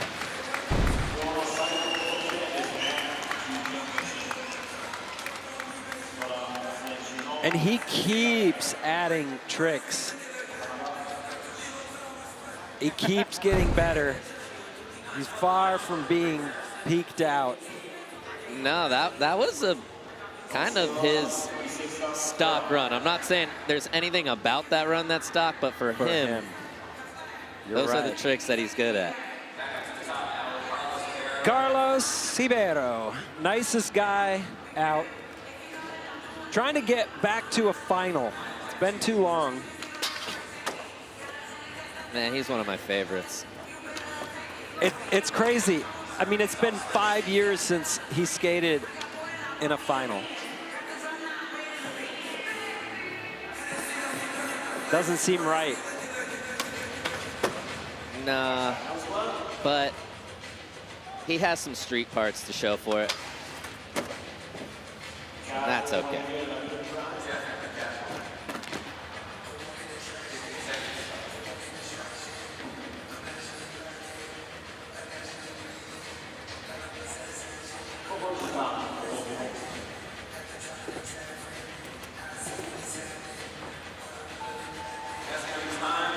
So he'll be looking to single tricks. He's not happy. I mean, it comes back down to traveling halfway around the world, getting used to a new course, trying to skate at the highest level imaginable against people that just keep getting better. It's tough. There's a look at our judges. From the left, we got Big Cat, we got Jimmy Gurecki, Billy Marks, Mike Mo, and Kelly Hart. Those are some great dudes right there. Those are some great dudes that are going to get an earful from Alex Midler after this contest is over. You know, something else to mention with Carlos, too, is he's a family man. He has 3 kids. Yeah, that keeps a person busy. And he's turning into the veteran. He's 33 years old. But obviously, still has all the talent and the tricks, but it's just about staying on. Consistency. All right, Midler. I'd like to see him step that run up and maybe get the judges to recognize that they might have given him a little bit of a weak score and then kind of make up for it. It's best case scenario. I mean, he's going right now. Kick from front blunt and 270 back lip.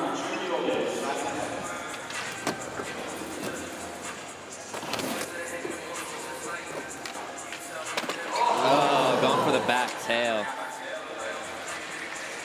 I mean, that's what happens too when you do your first run. It doesn't get the score. It forces your hand.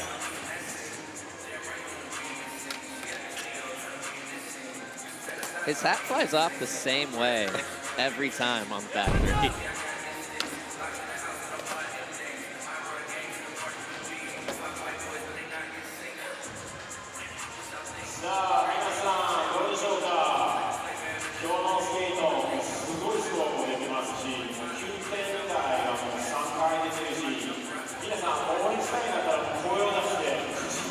No improvement.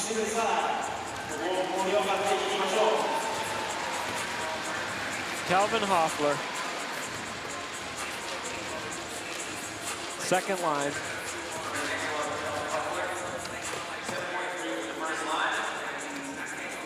Sora's got a pretty massive lead right now, and that is strange to see from Kelvin Hoefler.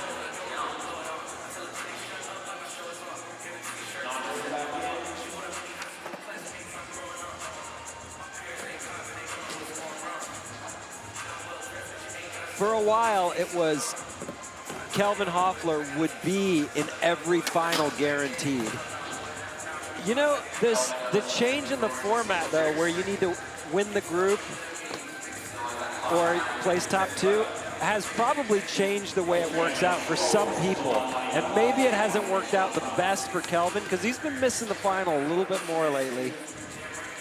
Yeah, I think there's that, and there's also just the rise of these younger guys, you know? Sora was never the guy that you had to worry about. Now he is the guy to worry about. That is absolutely true. And then, you know, Kelvin, when he was winning them, he never had to deal with Sora or Braden. Now he has to beat them both in this group. Yeah, nothing's getting easier. That is so sick. Front tail to straight. Props to our guy, Jace Gabor down there, giving you that fisheye follow cam. Really sick he was able to hold on to that front, people. All right, here we go.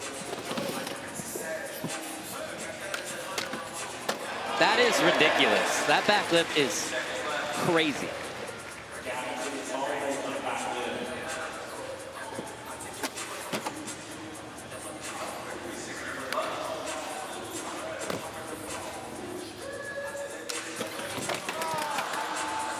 What happened right there? It's just so long, you know, you get a little too on top on a backsmith and it'll kind of push you out heel side.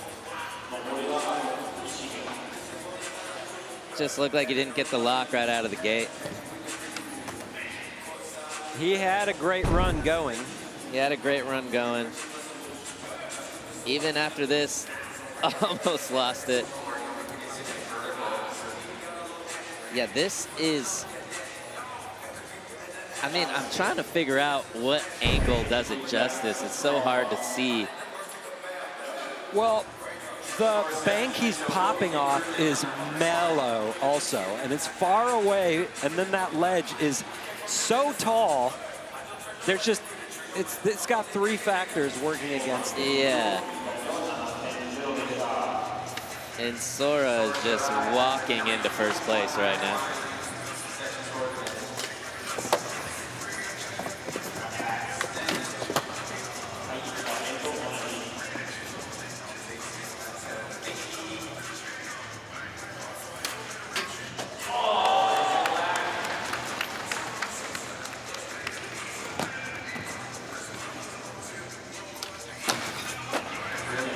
He is skating so well until then.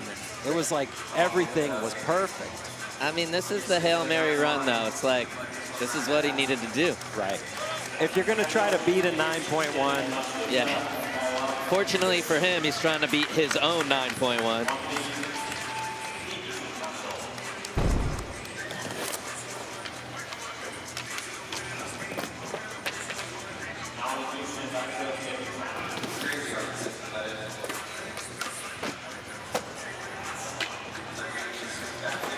Also with Sora, you've seen it with some guys, you know, once they get one win under their belt, it unlocks this whole new confidence.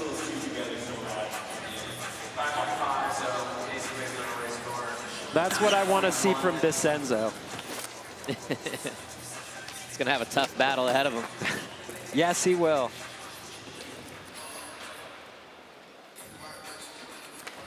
You're watching 2024 SLS Championship Tour from Tokyo. There is the current leader of Group 3 after the line section with a 9.1. Sora, Shirai, stick around for single tricks.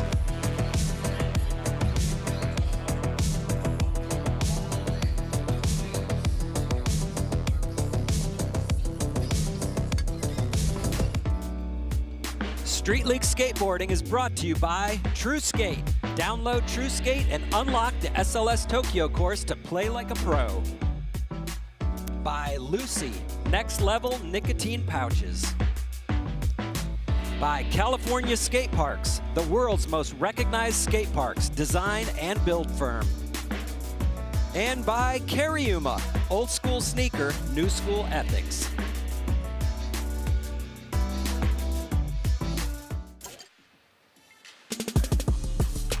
Welcome back to Tokyo, where the scenery never disappoints from any angle.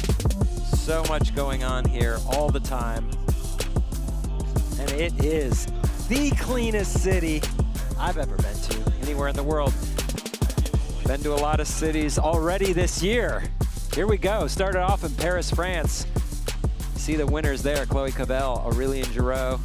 We had a couple of Apex stops this year as well. First one in Las Vegas, Liz Akama and Yuto taking it home for Japan. San Diego, Haisa got her win. Braden Hoban put it down for the hometown. And here we are in Tokyo. Still to be determined who's gonna win here this weekend. So much has gone down in this 2024 season. Let's take a trip back to see how it's all gone down in the look back presented by Kairiuma.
Here is the Lucy re-rack for Group 3 in the knockout round.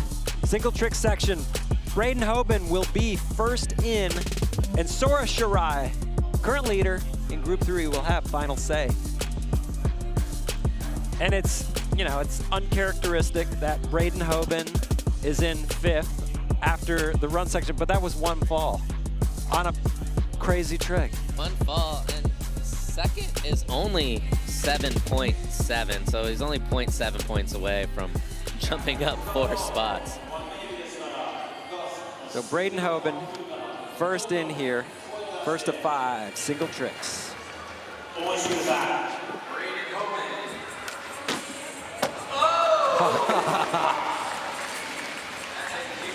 So yes, it's a back tail. Pretty straightforward move, but everything else about that is impossible. Look at how tall that is. Bump. And he was on top of that back tail.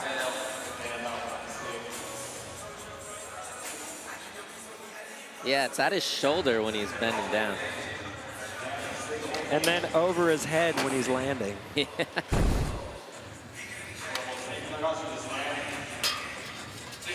8.0.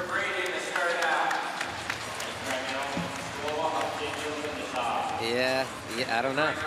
It's tough. It's just so hard. What did his reaction say? I mean, Braden's a positive guy always, but I thought that could have been a little higher. Nobody's skating that thing. Carlos Ribeiro.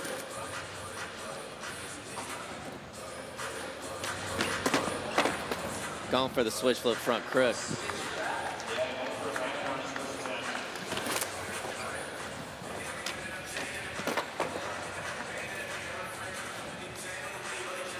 All right. Kelvin didn't have his best line performance.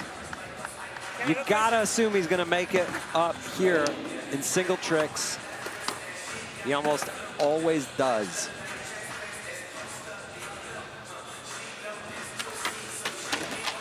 Oh. That's signature Kelvin. Kelvin just looking a little off this time around.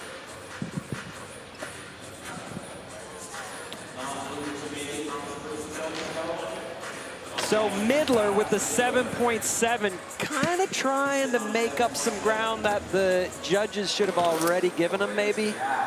But I'll leave it up to you to have that conversation. Nice gap nose blunt slide. And talk about a stretch to get there.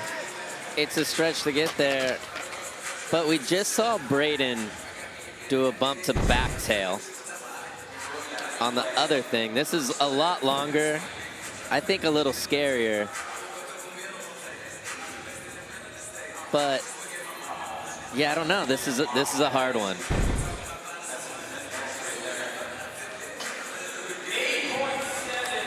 Eight, 7. Fair? I think that's a fair score. Yeah. I think 8.7's fair. I think Braden's got underscore, but Midler, I'm cool with 8.7. Sora.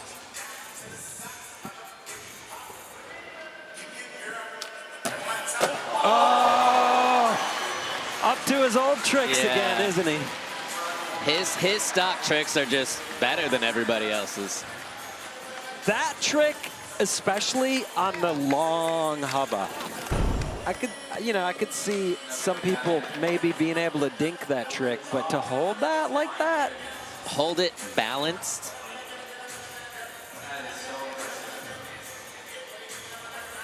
Oh. Yeah, he is gifted.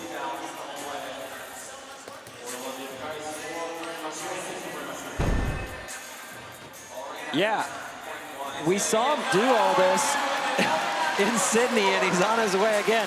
This, by the way, is the knockout round. This isn't the final. But and he has 2 9s on the board. First, you got to get there, and he's doing it. 9.2. I mean, that's the thing about Sora's tricks. You know, they're like, all right, you can do it on something standard. Let's put a little kink on the hubba in Sydney. Still is able to do all those tricks. Make it low, make it way longer.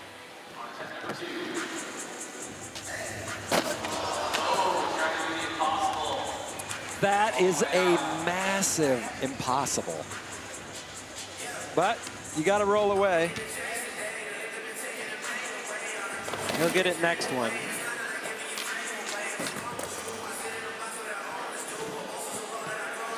Midler is just hucking in between tries. Carlos Ribeiro back in. Attempt number 2. Kicking it away.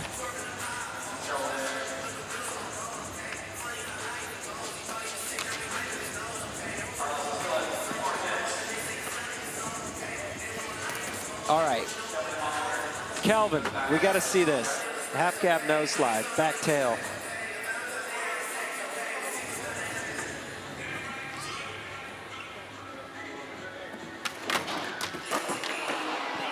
Ah, it's very uncharacteristic of Kelvin.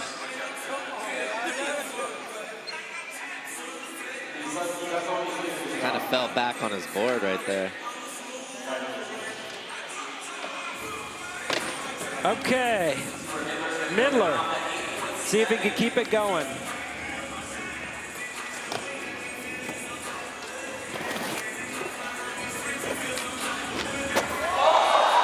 Oh my God, he had that too.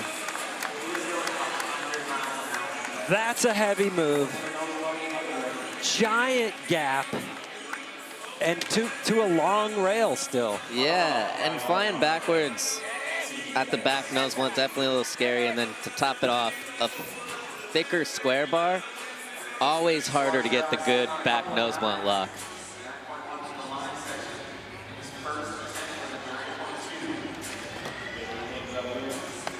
Sora. Wow! Yeah, I think what you're saying is true here, that he's kind of just carrying the momentum from Sydney straight here into Tokyo. Skating with complete confidence. Yeah, I mean, just belief. Look at this, cab back tail. Long, round, mellow handrail. All good.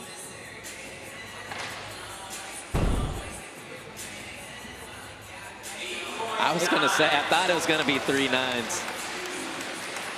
Maybe the wheel getting in the way kept him from a 9. Who knows? Who knows? We'll talk to Kelly tonight. Braden, Hoban. Ah.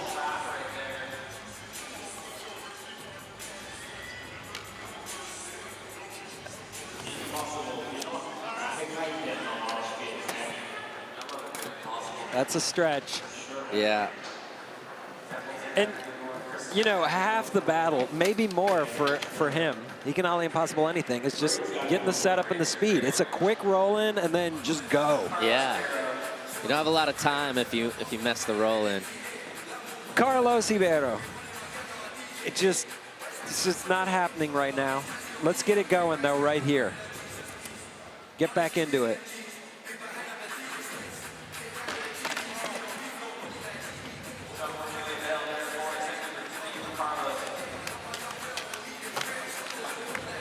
It's a cool trick to try in a contest. Switch flips front crook.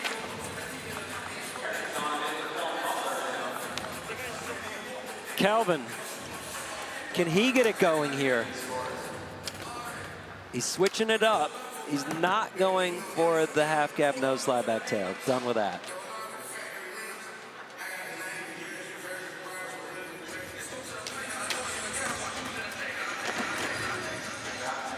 What was he doing? I think he was going for that sugar cane, but you know, when you catch a bad drop in, you make a business decision. Say it's not worth it. The slam's not worth it.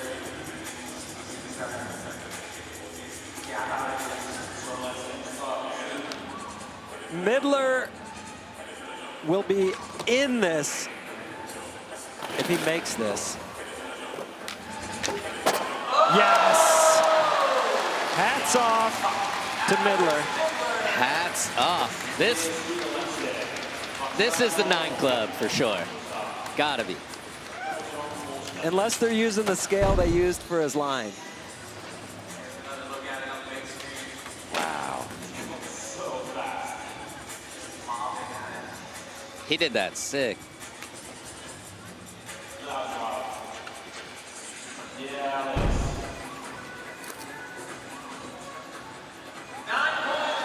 There we go, 9.1.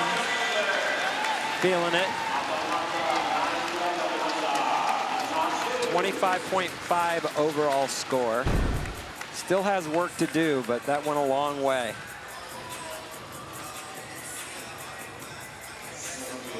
Man, he did that so good.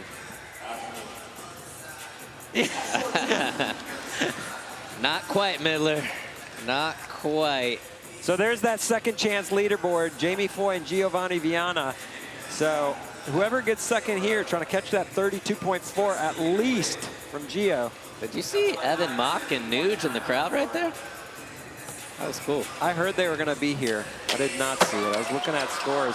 Oh, Sora Shirai off his board. Strange. He's thrown up an X, but Sora. They should throw Nuge into knockout round 4. That would be awesome.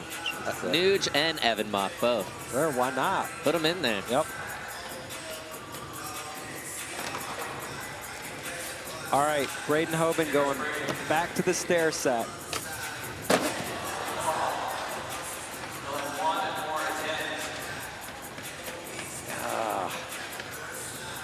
That's very rare to see him miss something 3 times in a row. so Braden Hoban essentially out of it now.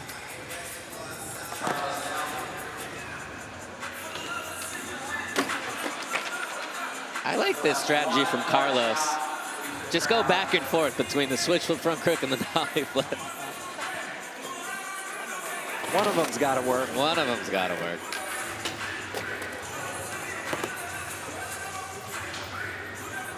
Kelvin out of it.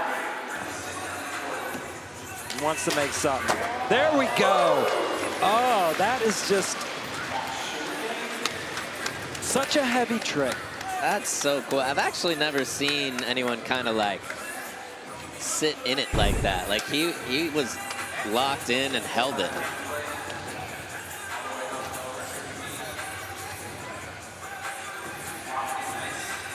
Unfortunately, he's just running out of time. He's run out of tries. Yeah, just a little late. He's got one more, but he's not going to be able to get there with it. But Midler still right there. Midler has not stopped flying at this thing.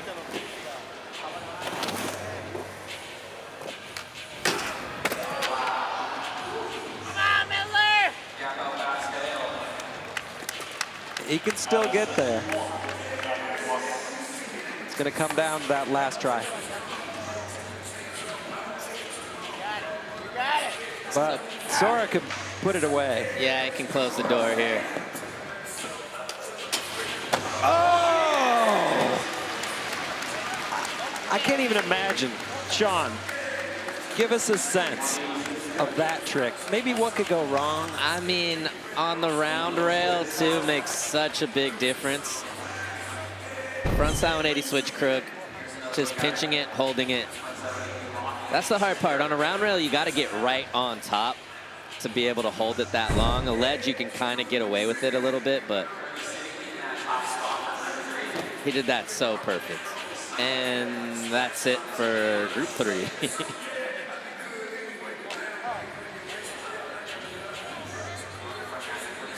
9-1, a 9-2, an 8-9, and a very high 8. Oh, low 8. Okay, all right. 35.3. Good enough for first. Good stay in first.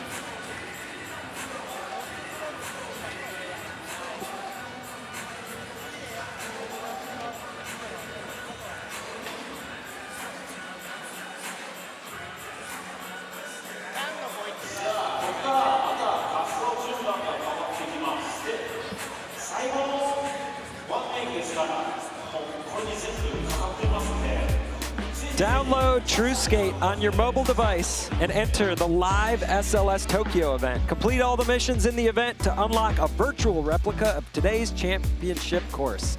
Play now to skate the same course as the SLS pros.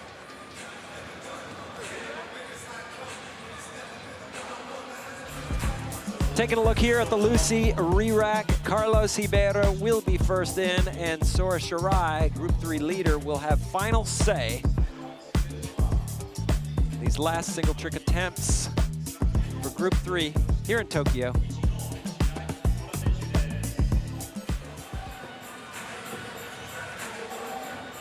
Oh, okay, I see Nuge down there. I see Evan Mock. I see Duarte. Kind of a star-studded crowd here in Tokyo. I saw Andrew Nicholas squat up. Okay. Carlos having a really tough go at things here. All goose eggs, single tricks, but still smiling. Braden Hoban out of the running.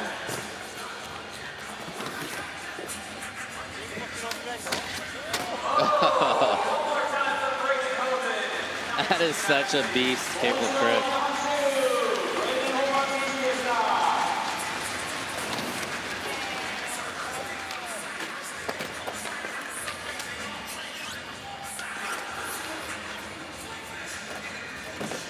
Kelvin eyeing up the hubba. A 9.5 puts him in second. I don't think that gets it done, though. No.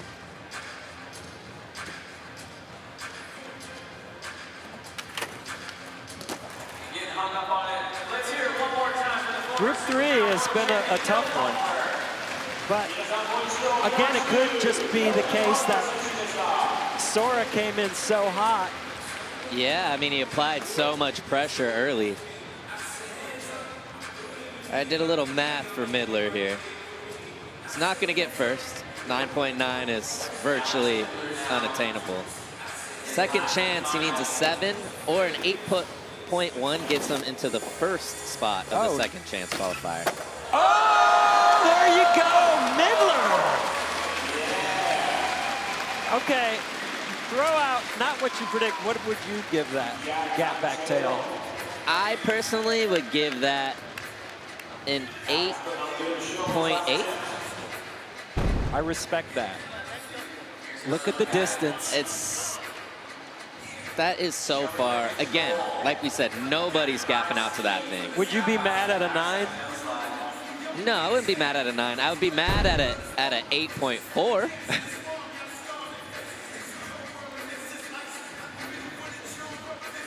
Needs that 7 to be in a second chance spot. Anything better than that can help a lot. 8.7. I think that's pretty spot on, and that puts him into the first place of the second chance leaderboard. Awesome. Good work, Midler. With one group still to skate, he's in a pretty good spot to advance, but no guarantees until it's over. So Jamie Foy looking on. Now he's in that second place spot. Yep, thumbs up. Still good, Jamie. You're still good. And Sora takes group 3. Does he do something mellow or push it to the limit? I mean, I would personally like him just to keep it mellow. Yeah, just all good. Great work for Sora Shirai. Feel healthy going into the finals. Group 3 winner. Coming off the win in Sydney just last month. He's on a roll. I mean, he dominated. Those are the 2 bubble skaters. Midler, Foy. They're gonna watch group number 4 on the edge of their seat, along with the rest of us. Came a long way for this. Group 3 knockout round. Final results, Sora Shirai moving on to the finals. Alex Midler setting himself up for grabbing one of those second chance qualifier spots. Kelvin, Braden, and Carlos will be watching the finals along with the rest of us.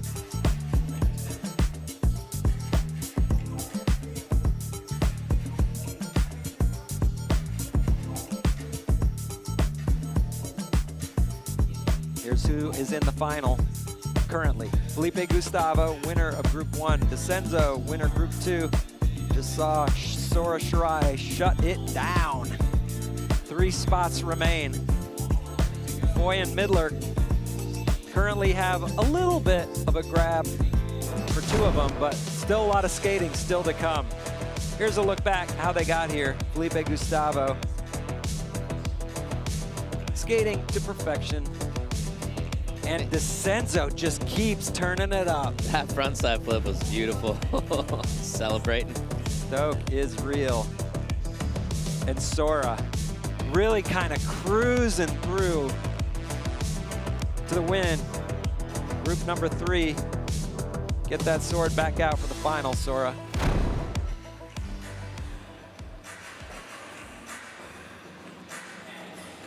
Second chance leaderboard from Tokyo, Alex Midler and Jamie Foy.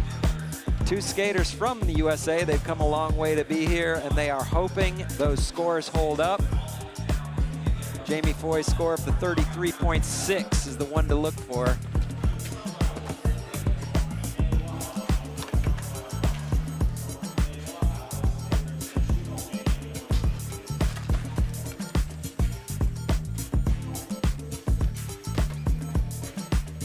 Knockout round, group number 4, a diverse squad of skaters right there. Shane O'Neill will be first in. Miles Silvas, Skater of the Year, next in. Felipe Mota, Chris Joslin, and Yuto Horigome. The place is gonna go wild in a minute. That is a heavy group. Skating here on home turf takes on all sorts of meaning for these Japanese skaters. For Yuto in particular, his local skate shop saw potential from his earliest days, and we were able to catch up with the owner of Instant Skate Shop, Yuto's first shop sponsor in this Kona Big Wave Spotlight. 店を開けたのは1995年、友達と一緒に浦安っていう千葉県の町で始めました。まず最初に僕たちがやるべきことは店を開けること、そこに町の中にスケートボードショップがあること、そしてスケートボーダーがキングピンが折れたとかベアリングが壊れたとかアクセルナットがなくなったって時にショップに駆け込めるっていうのが大事だから、やっぱりこうローカルに根ざしたスケートボードショップを作ってそれが開いているっていうことがとても大事だと思ってます。初めてユートに会った時はこんぐらい、彼はもうちっちゃい頃から紛れもない天才だと思って8歳ぐらいの時から彼をサポートすることを決めました。日本ではね、特にちっちゃい、子供のコンテストシーンも活発だし、今後ユートみたいな天才がどんどん世界に送り出されていくと思ってます。若い子がこれから育っていくには日本はとてもいい環境が揃っていると思うし、今までも大人たちが子供にそういう場を提供することによって今のユートをはじめとする日本人たちが成長してきたなと思ってます。A little personal shout out to Akio, who you just saw being interviewed from Instant Skate Shop. He comes to all the contests over here. Great dude supporting Japanese skateboarders since day one. Group 4 and Yuto Horigome, 2-time defending Olympic champion, when we come back right after this.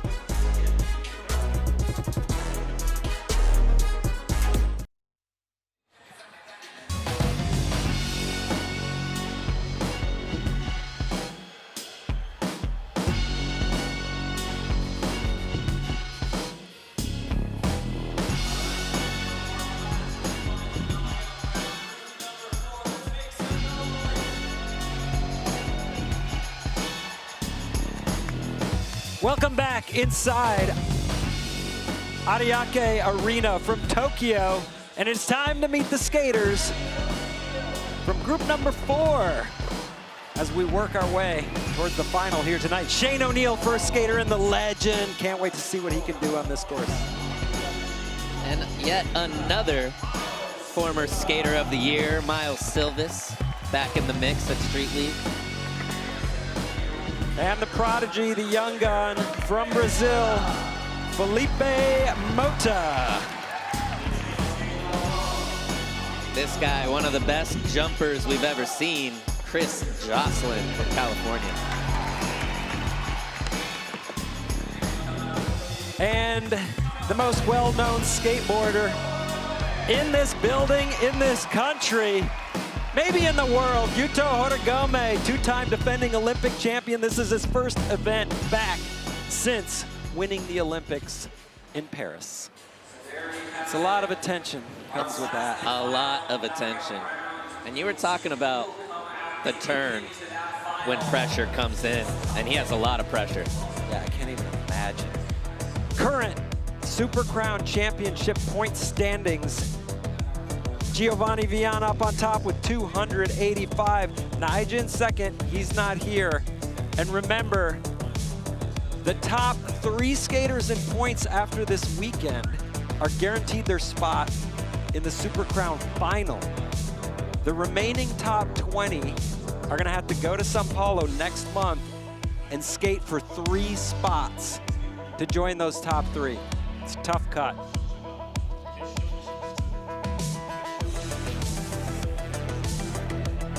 Felipe Mota currently is in that 21st spot on the standings. You know he wants to clinch a ticket to Sao Paulo.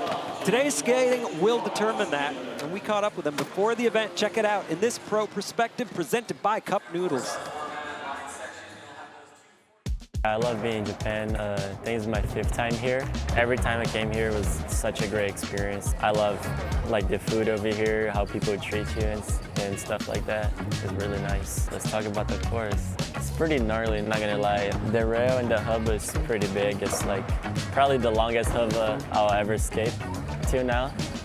But it looks good, like everything else looks really nice. There's a bump to a gap, and there's a ledge too on the side you can hit. I really like the bump to long ledge thing. It looks pretty sick. I feel like Joslin can be really good this quarter. There's the bump to the gap. There's the 4 flat 4. Also the gap to over the sign. Yeah, he has a lot of good options. I just try to stay on my board, lay my tricks, and then make to Super Crown. And then also have fun, which is the most important thing. I mean, Tokyo again is like my favorite place. So yeah, just have fun and skate.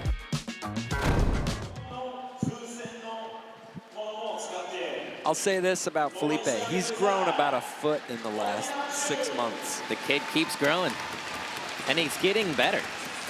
He is progressing at a very rapid rate. I mean, he absolutely dominated practice this morning.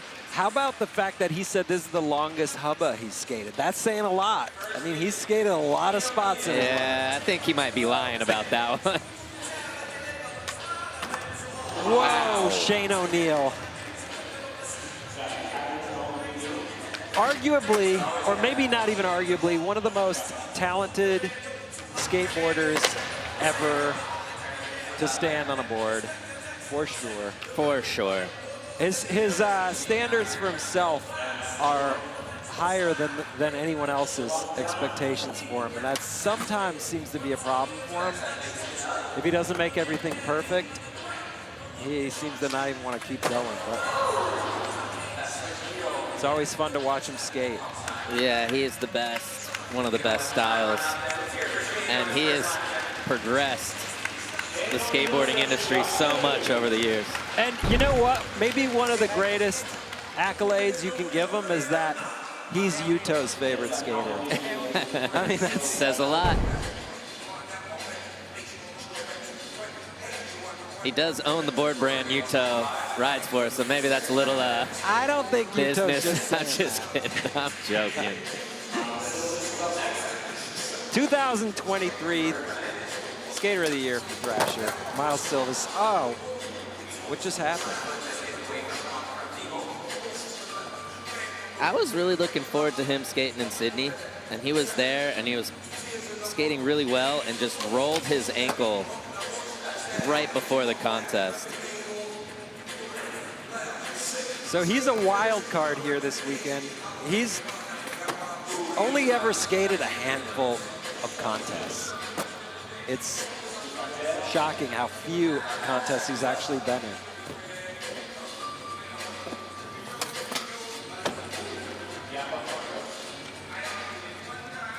I mean, campaigning for Sodi is a full-time job.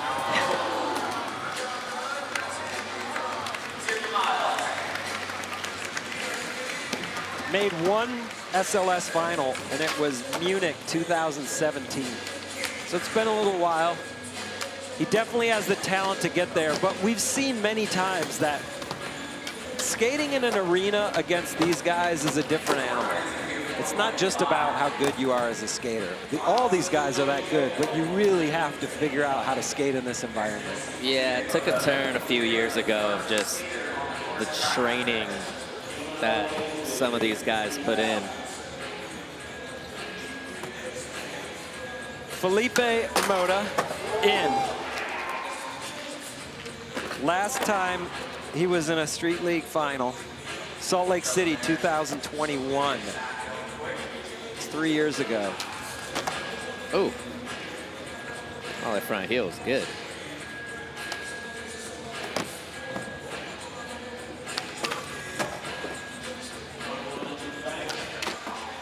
Wow. Back tail on that tall rock ledge.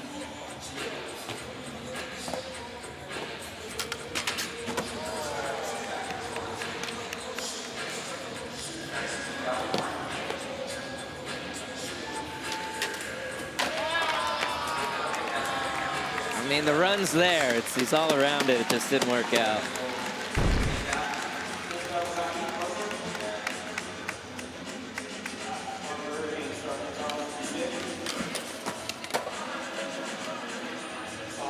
Back tail's beautiful.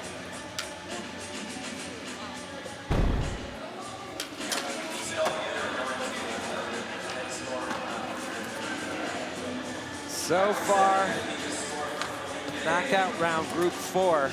Not getting it done in the runs, leaving the door open for Joslin and Yuto. Joslin, SLS Pro since 2016. He's placed second 3 times. He's just trying to get back to the final and get the win he deserves.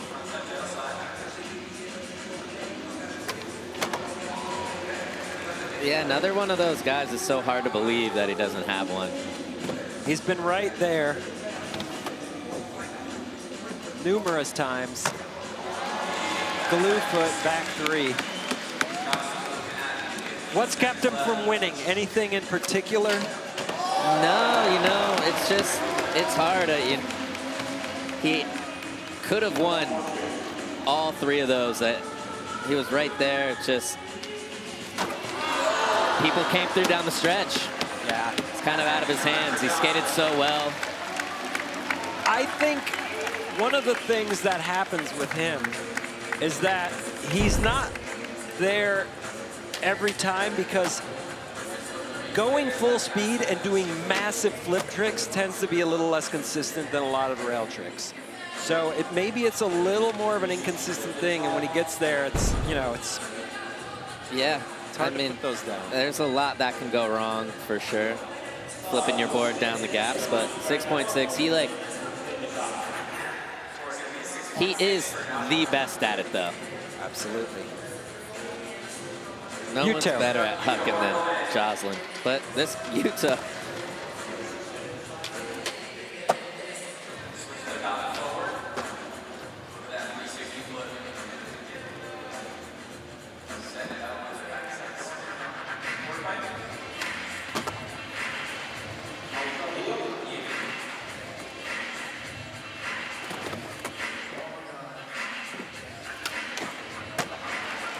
Making it all look too easy.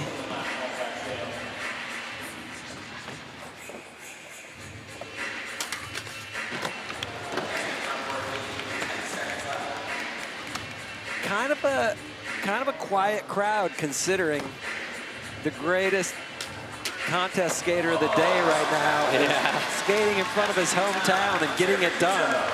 They're not going hog wild. I mean, respectful. Respectful.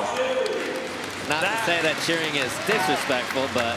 Okay, so Joslin had a 6.6. Where are we putting Yuto? So, I love this run. It was great. It was definitely a, you know, a very reserved run for Yuto standards, but easily into that first place spot. Switchback lip that rail is no joke. Right. Everything he did was great, but probably he's skating at about 50%. Yeah. 8.5. And got an 8.5.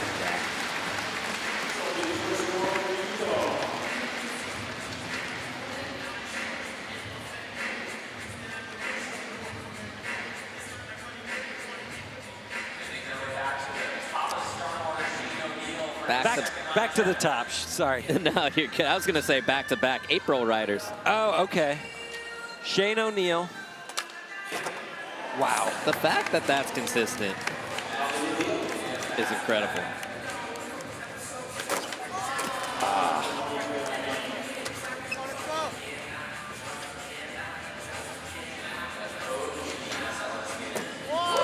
There we go.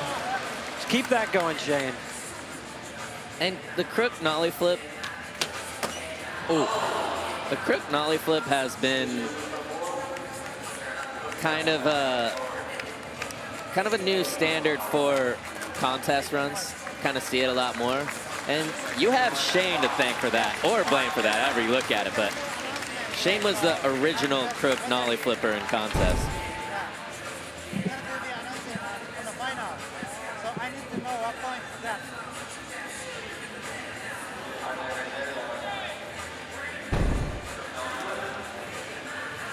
So he will be looking to single tricks.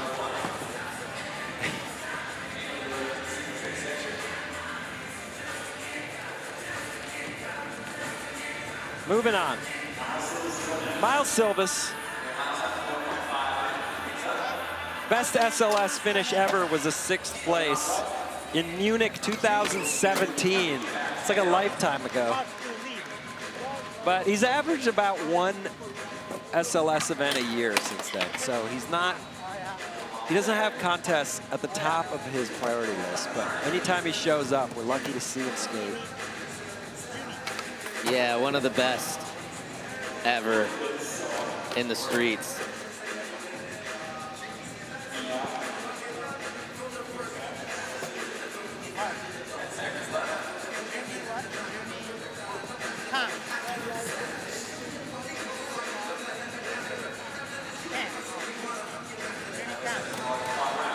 Save it for the best trick.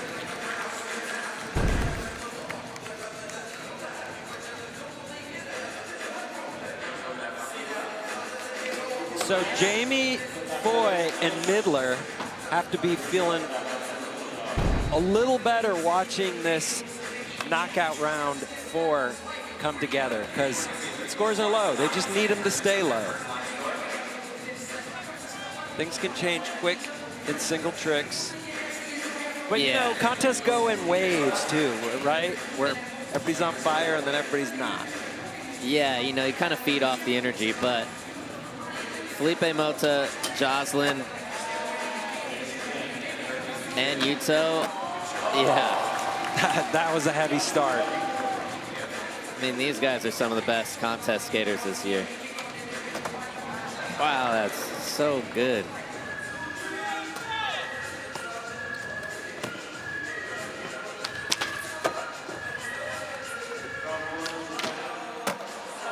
Oh! Yeah. That was great.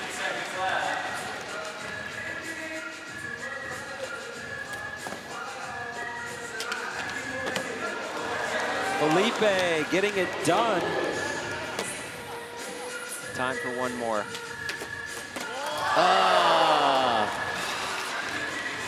He has been so close so many times. So many times. And you can tell he almost tried to come out before the rail was over.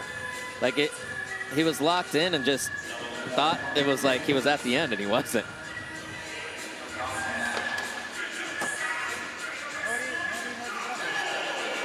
That was an incredible run until the final second.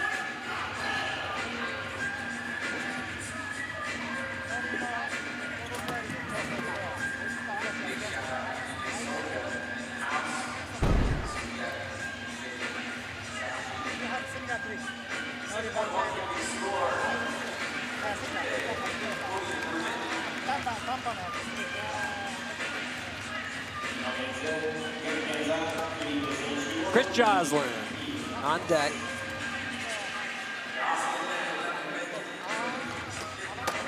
Trying to get rid of that 6.6.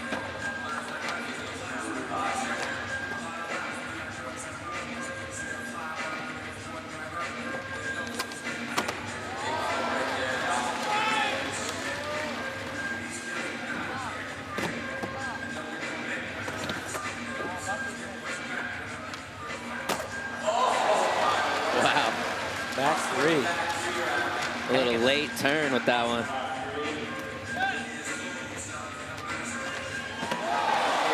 All right, the crowd's getting behind him. Finish big, Joslin.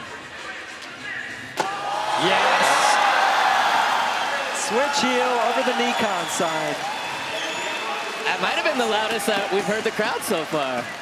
It's true, they really started to feed off that run. Japan loves Joslin, who doesn't?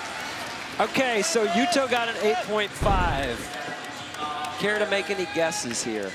I think this has to kind of put him up in that top spot. I mean, he went back three. This tray flip lip. Got tech and then ending it with the switch heel over the Nikon sign. That's a risky run, and he pulled it off.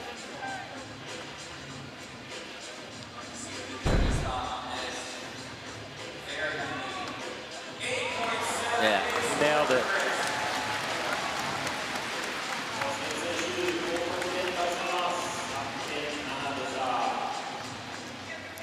But like we said, Yuto left some gas in the tank.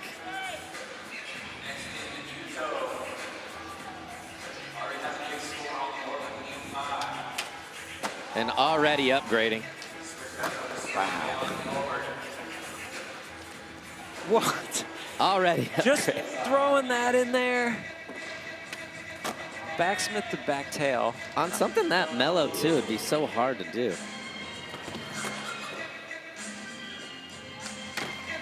Well, one of the craziest things about Yuto, and there's a lot of them, is that he could have easily been one of the greatest transition skaters ever on vert. I mean, he was a little kid vert prodigy too. Even he doesn't skate vert, he can do every trick still. He can do whatever he wants on a skateboard at the end of the day. It's pretty cool. That is gotta be a good feeling. Can you do the backsmith to back tails on transition? Did I? Yeah. No. Once it's dipped down and backsmith, it's staying down there. Okay. It's only going one way It's from going there, and it's into the back rim. in. I like that. Yeah.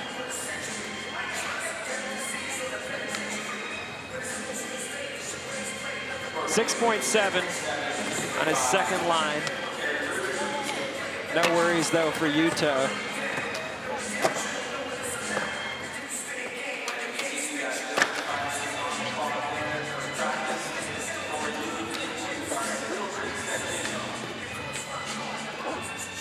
You are watching the SLS Championship Tour from Tokyo, presented by Nikon. We'll be back with Single Tricks Group 4 when we return.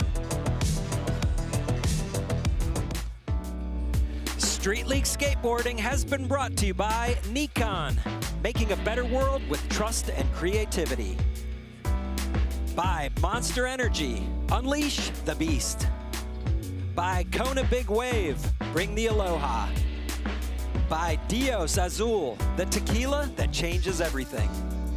And by Lucy, next level nicotine pouches.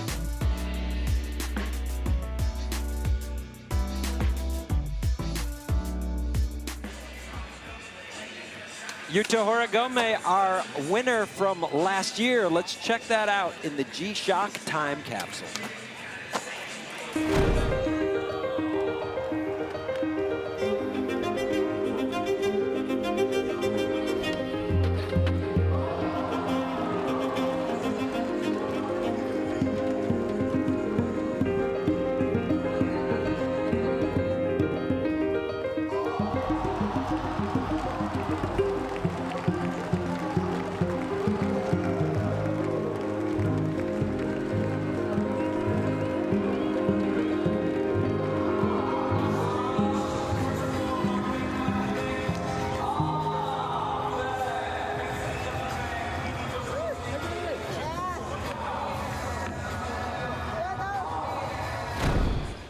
It's easy to forget how many tricks Yuto has that he can win with. It's just, he can kill you in a million ways. It's mind-blowing.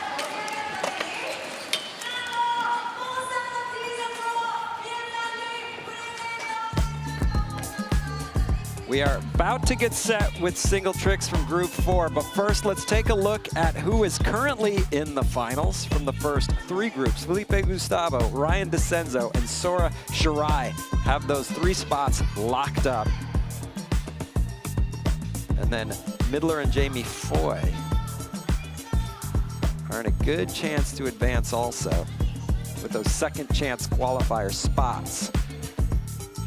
There's Jamie Foy hiding back there. He is in a second chance leaderboard spot, but with the current knockout round, there's no guarantees. Midler's got the 34.2. Yeah, Midler has to be feeling pretty confident, but Foy, he got to be sweating. That's sketchy. Especially with what we've seen so far from Chris Joslin and Yuto. Those guys are coming for him. So Midler, all smiles. Foy, a look of concern.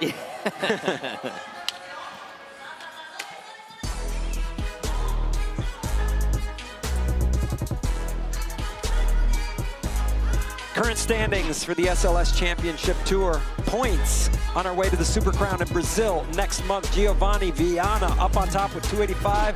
Nigel Houston in second. Felipe Gustavo. Those are your top 3 right now. If you're not in the top 3 at the end of today, you are going to have to skate your way into the finals in Sao Paulo. But the top 3, they get to watch qualifiers there, watch the knockout rounds, see what they're up against, go straight to the final.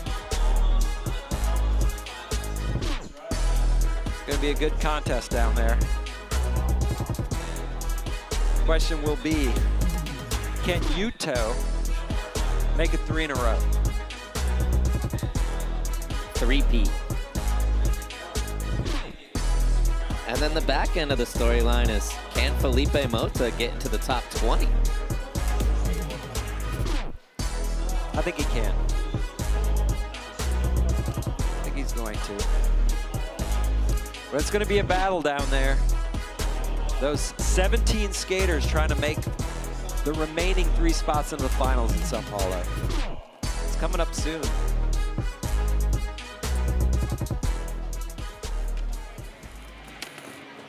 I wonder what how it stacks up. Like, essentially, if Felipe Mota beats Dashawn Jordan, he should jump him, right?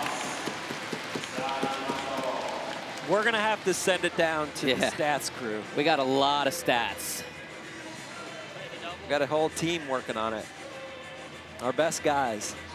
Full stats department. Nothing's better than Shane O'Neill when he's on one.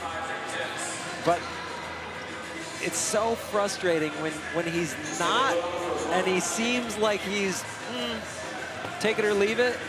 It can all change with one trick, but let's go.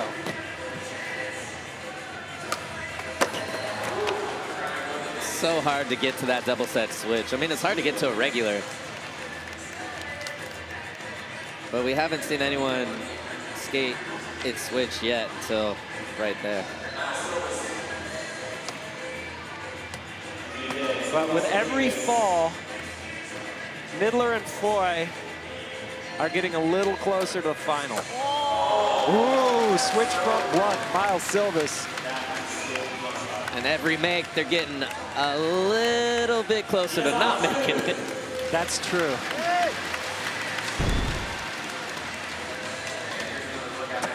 And switch front blunt, perfect.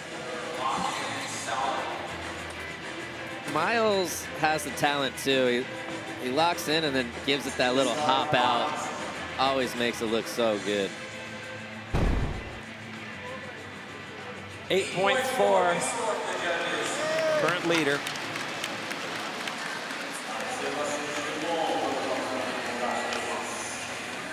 Felipe Mota trying to make it to the final. For the first time since 2021.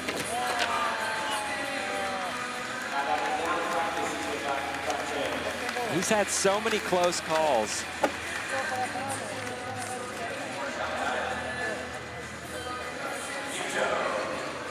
Yuto, attempt 1.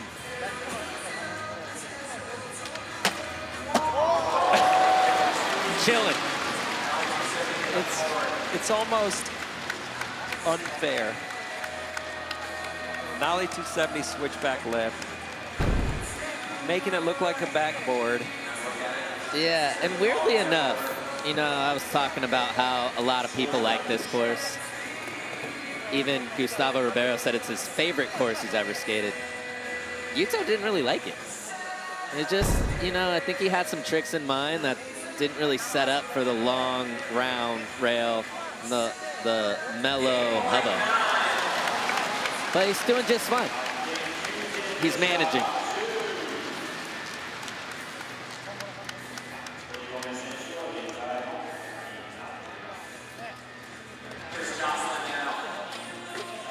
Joslin coming off a great run.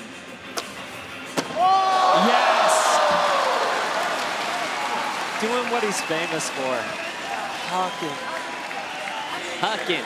And that didn't even flip right. And he wrangled it. Got a little sketchy on the landing, but Nikon replayed, tray flip. Back foot was a little late to the party.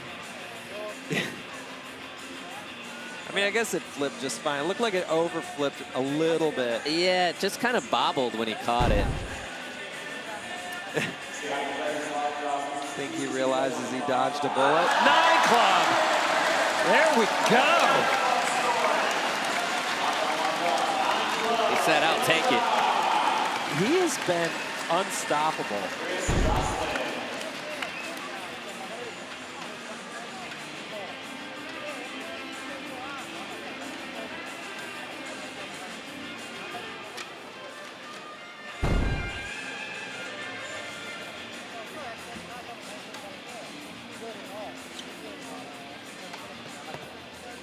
So, skaters in Group 4 chasing Midler and Foy.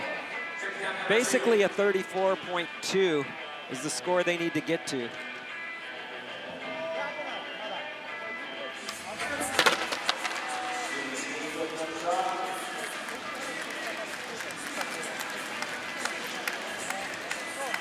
If Shane had a little more runway, that'd be easy for him to do. The setup's the hard part. Miles Silvas needs a 4.9 for the lead.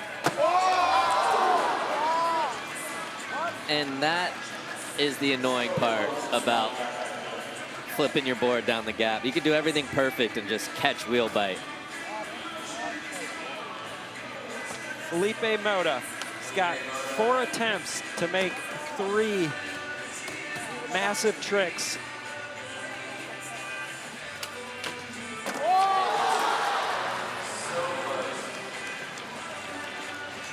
Ugh.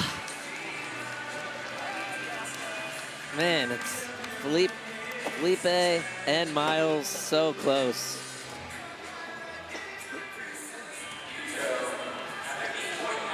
Yuto looking solid as ever. Too easy. He's going for the switch 180 crook. Kind of missed the truck, just switch tail slide.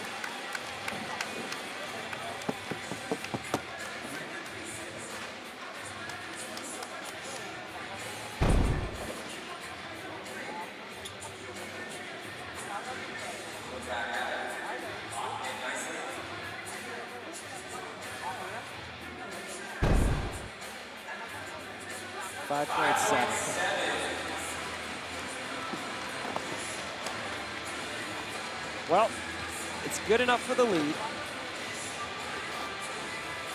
But Joslin is on deck.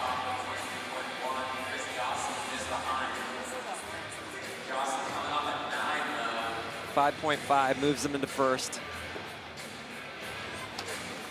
Yes! faithful. That is another 9. Back biggie.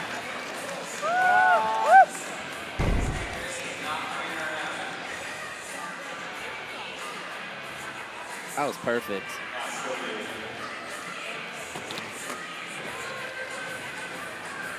You know, one thing is 9.1. Back-to-back 9s. Japan loves Chris Joslin.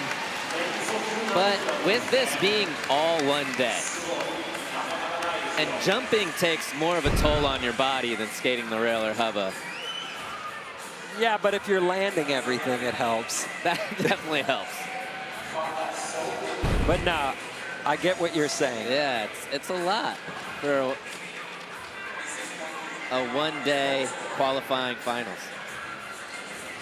Download True Skate on your mobile device and enter the live SLS Tokyo event. Complete all the missions in the event to unlock a virtual replica of today's championship course. Play now to skate the same course as the SLS pros. True Skate.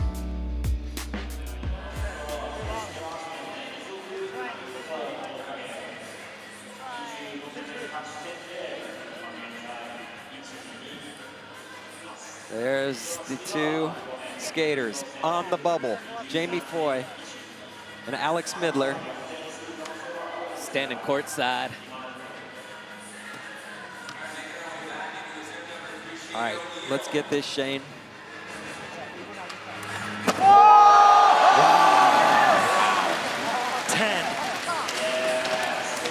That's an easy 10.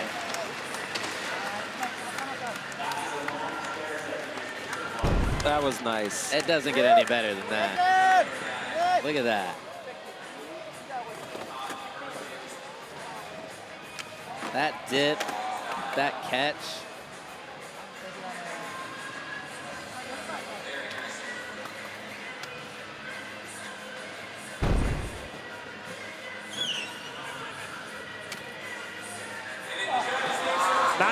.3, highest score of the day.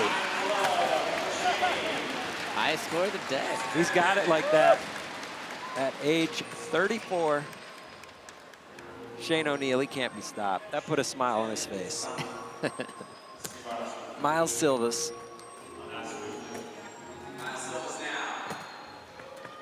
Got to make some big moves. Whoa. That was so clean.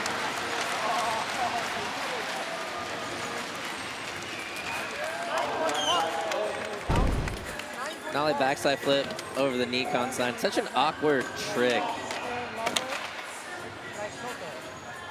Looked like a flat ground trick on the landing. Just He did that perfect. Yeah, it's a hard one down stuff. so maybe Jamie Foy and Midler are getting a little nervous now. 8.6. Everybody's creeping up.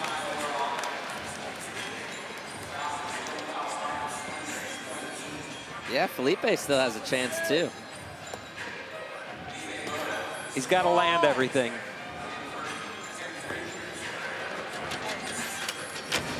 Yes! Heel flip back tail down what he claims is the biggest hubba he's ever skated. The biggest hubba he's ever skated, and he heel flip back tailed it. He's got it like that. I guess so. That's what being a prodigy is. You know, you've been there. That was incredible.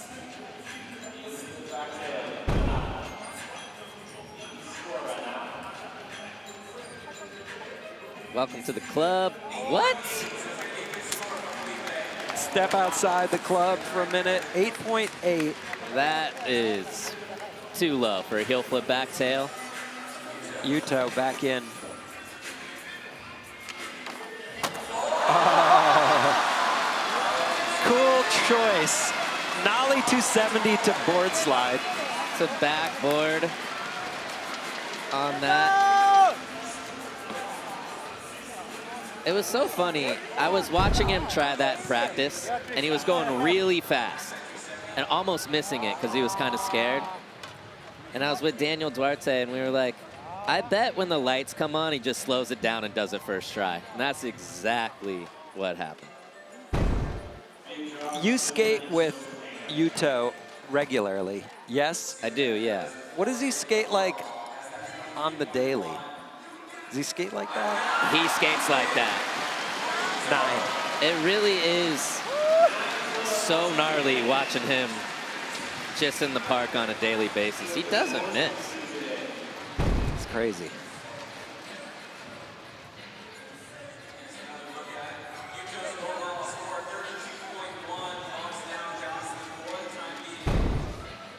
Do you ever try to pick his brain and figure out what is going on in there to make that work? Nope. Just leave it be. I just watch and admire. Joslin needs a 5.4 to take the lead back.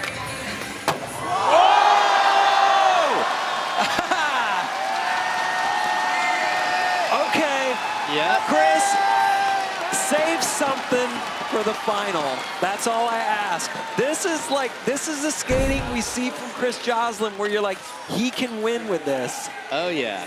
Look at this nollie inward heel, back 180.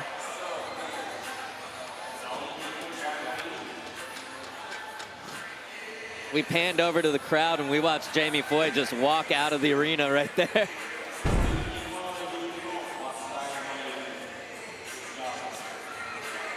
Yeah, he is sat back down. Wow, 9.1.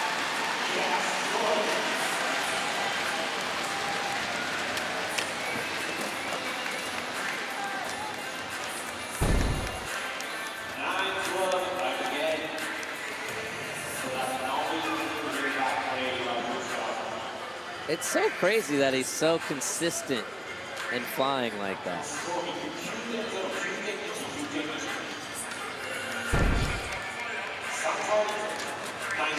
So there's that second chance leaderboard on the right. Jamie Foy with the 33.6. And technically he's still good, but Yuto lands basically anything and it's a wrap for Jamie Foy.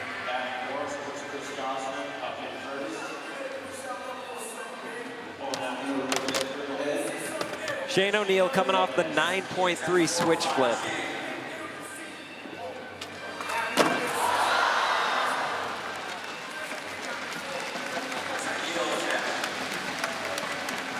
He did that down Wallenberg. He definitely did that down Wallenberg. Wait, you know what the craziest thing I think I've heard in a long time was that was a decade ago. Whoa. Yeah, that went by fast. Yeah.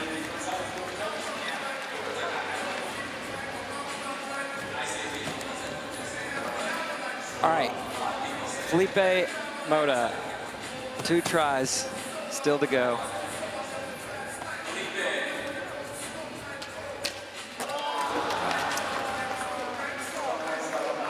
All right, with that, Midler should be feeling pretty good about his chances.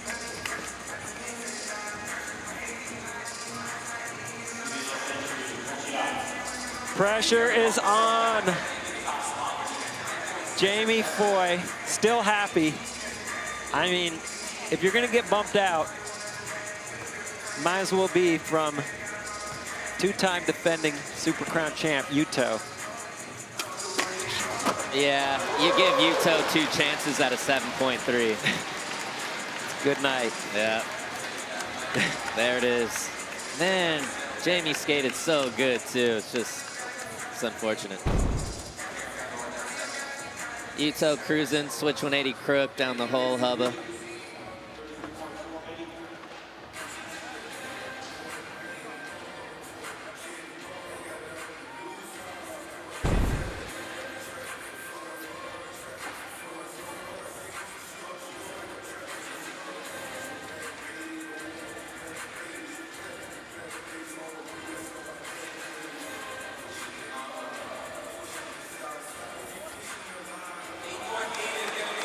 8.8. Cruising. Cruising.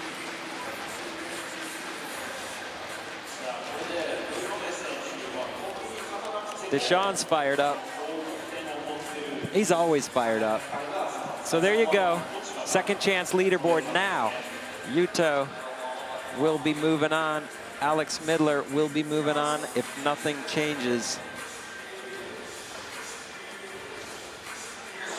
Chris Joslin.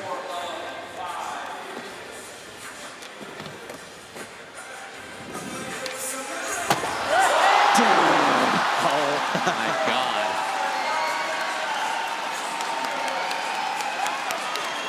Here's the question, Sean. Can Joslin do this again tonight?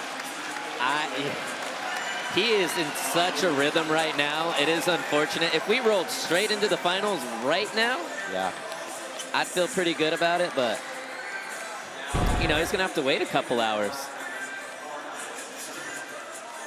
He has never looked better.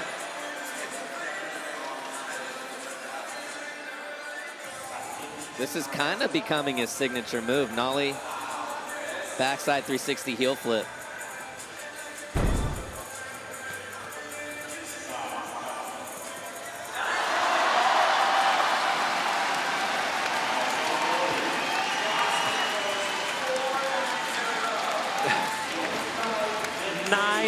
.0, 9.1, 9.1, 9.4.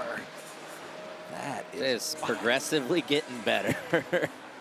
Think he has a 9.5 next one? Why not?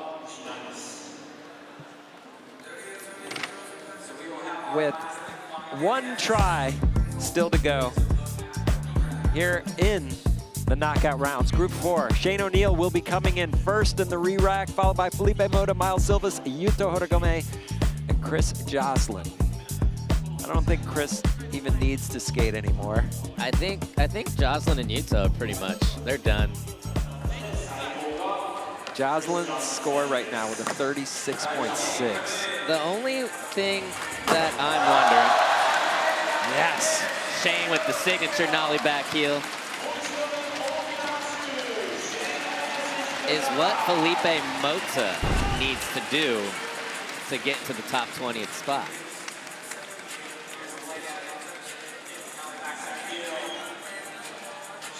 We will find out at some point today. I can't remember what Dashawn's final score was. So Shane O'Neill ending on a high note here in Tokyo, not getting the scores he needed, but landing some bangers. And the legendary dude. Mota has some fans out here.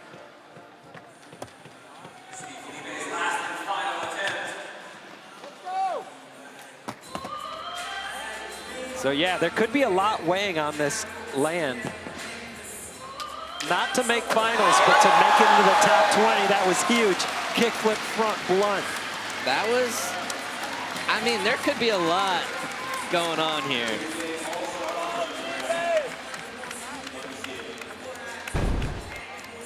Kickflip front blunt is so gnarly. Bank of Brazil replay.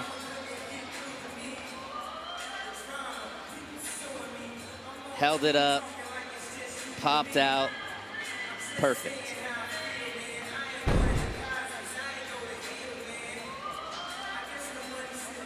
No matter what happens as a skater, you want to go out on a high note, and Felipe Mota going out here in the club.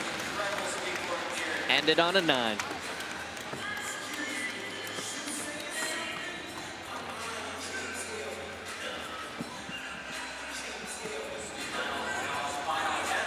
Miles Silvas back in, final attempt. Kicking away the switchback heel.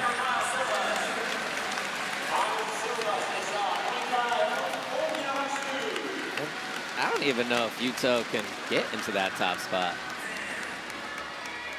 No. I'm going to say there's still a chance. Yeah. Yuto.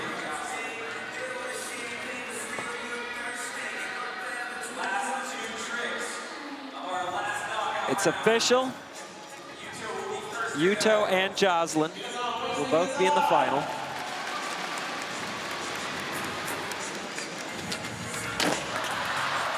Heavy move.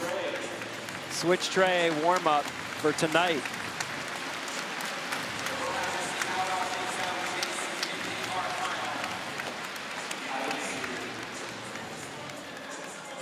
Got any calls? Where's he heading with this? I'm thinking a gap trick.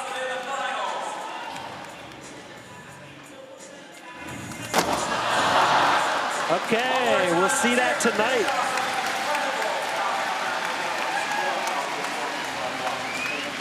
.36.6 overall score for Chris Joslin. Which is the highest we've seen throughout the entire knockout rounds. It's wild. So Yuto Horigome getting it done in front of the hometown crowd. Kind of just cruising his way on through, doing exactly what he needs, not pushing it too hard, not having to take too many risks.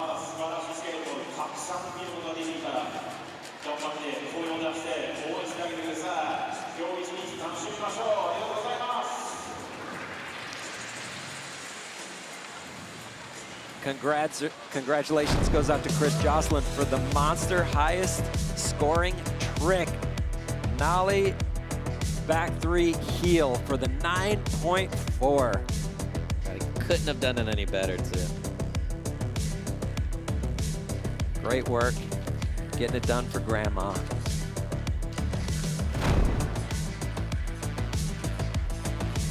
Here's how tonight's final will stack up. Felipe Gustavo, Ryan Decenzo, Sora Shirai, Chris Joslin, Yuto Horigome, and Alex Midler. What a lineup. Huge range of skaters there. Trick selection, ages, country of origin. It's gonna be a good one. Let's take a look at the women's start list tonight. Lots of Japanese flags in that lineup. Aoi Uemura, Koko Yoshizawa, Yumika Oda, Liz Akama, and then Chloe Cavell and Heisa Leal. It's gonna be a great night. So the knockout rounds here from Tokyo are history. We saw finals level skating, but then in the finals, we're gonna see even better skating. Even better skating. Everybody's gonna go for broke. Everybody's gotta go for broke here in Tokyo.